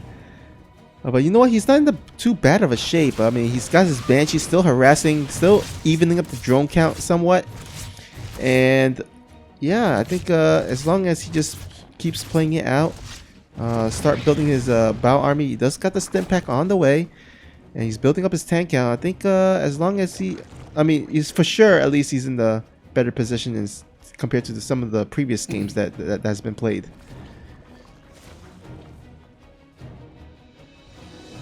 Yep, looks like +1 and Stim Pack are on the way. That Overlord is going to see when third base does eventually go down. Hellions are going to continue poking away at the creep here, and they're doing a nice job of keeping Impact from moving out to the middle of the map. And Mutas are on the way. Impact is definitely a man. If it ain't broke, why are we trying to fix it? Mutiling Bane's going to be really strong against anything that he can throw at me right now, and he's flexing his muscle for sure. Yeah, I mean, he does have he does have a few Marines, and actually a turret's being built somewhere. Yeah, actually he has a turret at the Natural, none at the main base and the third base, so if the Mulist can swing over there, he can get some damage done. But it looks like he is TY is relying or still building his bow army as we speak. All right, here comes the Mulist.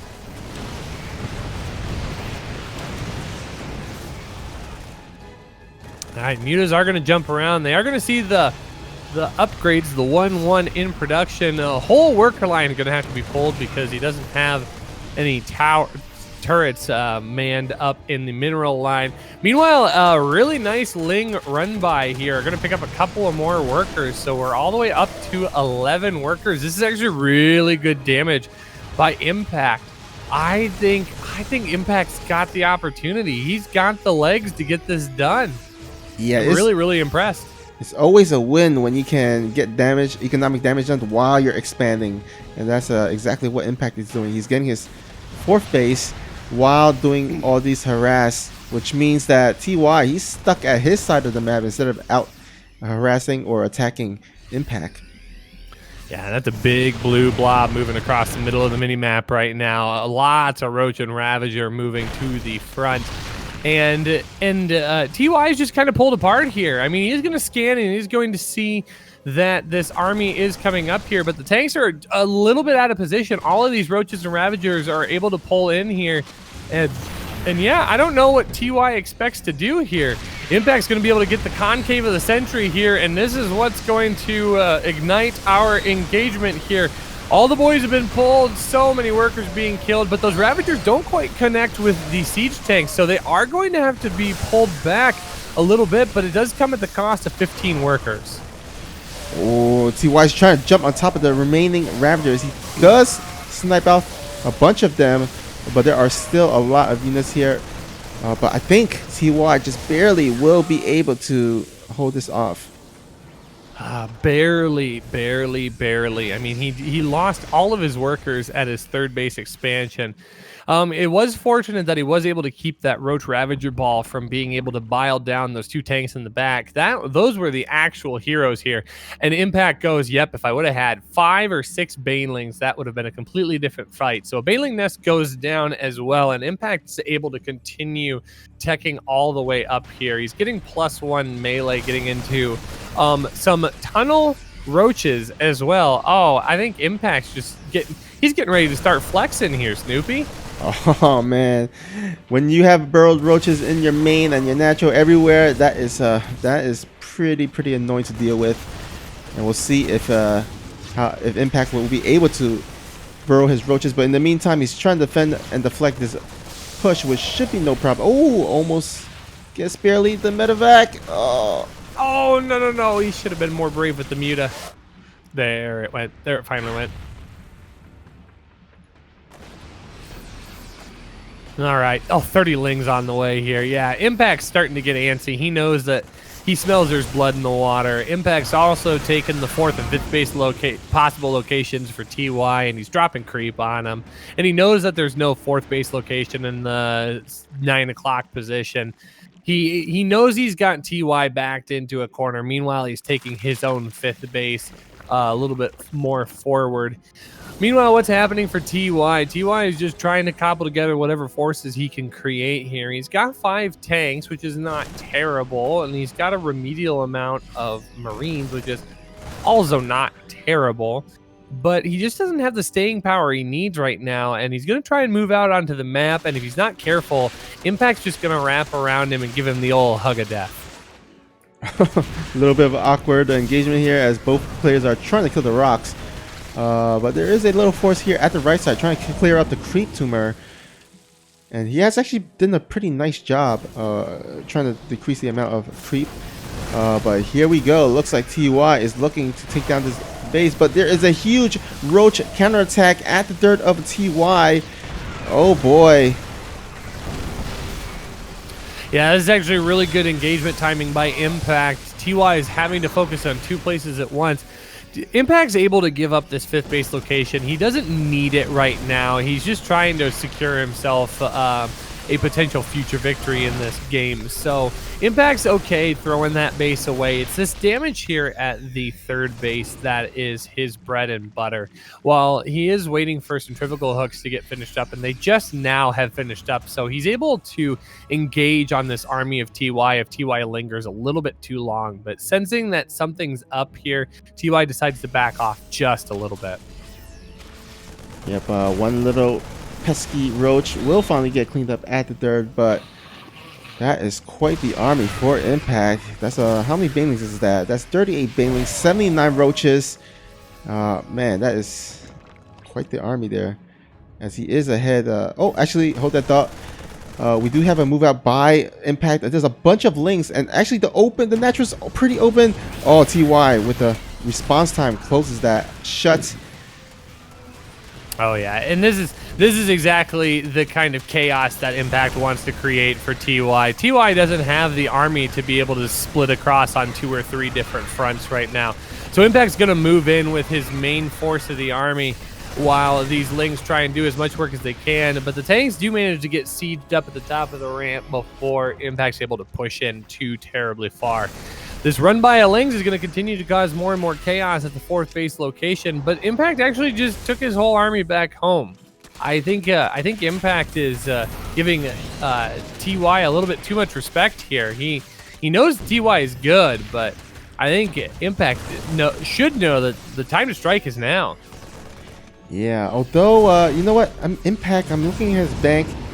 It's not quite as large as he just had a second ago. So it's looking like, yeah, it looked like Great Aspire's on the way. He's going to kind of like a tier 3 unit army composition, as I would not want to be stuck on Ling Bailing and Ravagers once we head into the late game, which we are currently about to do so. Ultralist Sten as well. So yeah, just basically a bunch of tier 3 units coming for Impact, and TY on the other hand, he's just having trouble kind of establishing his dirt, as it keeps getting sniped down over and over again, or denied over and over again. Ooh, even a burrowed Bailing just for good looks. Oh, I love it. I love it. Yep, and oh, that friendly fire from the mine. Oh, 15 workers essentially just murdered by friendly fire. Yep, and that's going to force TY into a really big engagement here. He does have mines sitting behind this army to help protect that. But once again, Impact doesn't need that 6th base location, so he's free to give that up and deal the damage here on TY's side of the map. 72 to 60 workers it sits the worker count for Impact and TY. So Impact knows he's done the damage he needs to. He just needs to keep whittling away. Have you ever heard the term death by 1,000 cuts, Snoopy? Because I think Impact's trying to give this guy an infection. Oh yeah, and the infection is going to be turned into a really big wound, as a bunch of Broodlords are flying slowly, but still flying across right in the front of TY's base. And what does he have? He has no Vikings at all. He does have Marines, but with a bunch of Bailings to protect those Broodlords, this is going to be quite the tough hold for TY. Yeah, but he's not moving those Banelings up the ramp right now, and I know he's being really brave. The Broodlings are doing a nice job on their own, but I don't think he should let those Broodlords try to defend themselves forever. But it doesn't matter. GG is called, TY taps out, and I'm a man who admits when he's wrong, and I was very wrong about this series. Impact winning our finals 4-0 over TY, and he is the Alpha X Xmas Showdown champion. Yeah, that was quite the beatdown, and Impact, I think throughout the whole tournament, has been just playing so sharp and showing why he is a force to be reckoned with. And you know what? I can't blame you, Rushi. No one would have expected a 4-0 by Impact, but yeah, he did it, and he is gonna be our first place champion, and we'll go home with a nice whopping $600, which is not too shabby. No, that's nothing to turn your nose up at. But don't feel too bad for TY. TY coming in 2nd place in our tournament, and will walk home with his own prize pool of insert dollar amount here. We'll catch that in editing. So, but yes, I think, what is it, $400, $300, something like that. For 2nd place, right? Yes. $300, yeah, $300. Yeah. $300, nothing to turn your nose up at. So we're very, very excited for both of them. And we're very excited for us. I mean, we had some really great games to cast, and certainly had a great time sharing them with you. So thank you so much for joining us and having a great time with us. Yeah, for sure. Would like to also thank all the people that were involved in this event. First of all, Sushi for organizing this event. Also, all the admins who were able to kind of direct and make sure everything was running smoothly as possible. as well as all the casters. We had a bunch of Spanish casters, as well as Taiwanese casters, as well as all the co-casters that have joined me, including yours truly, Rushi, of course. And of course, all our sponsors, from GameStop to 24 Hour Fitness to Salad Technologies and Africa TV, of course. And hope you guys enjoyed all the games. You have any last words, Rushi, before we wrap this up? You know, I'm just I'm sitting here being a little nostalgic for StarCraft 2 in 2019. Obviously, in a few short days, we will be looking at not only a new year but a new decade, and I'm excited to see what the new decade of StarCraft 2 is going to bring. I'm hoping that in 2020 we can all see StarCraft a little more clearer. Oh yeah, I think next year will be our 10th year anniversary of when StarCraft 2 came out. So it's going to be a big year, and hopefully, I'm sure Blizzard has something special planned out. But until then, we hope you guys enjoy the games. And this is going to be your friendly neighborhood puppy dog Snoopy, as well as Rushi, wishing you Merry Christmas and Happy Holidays.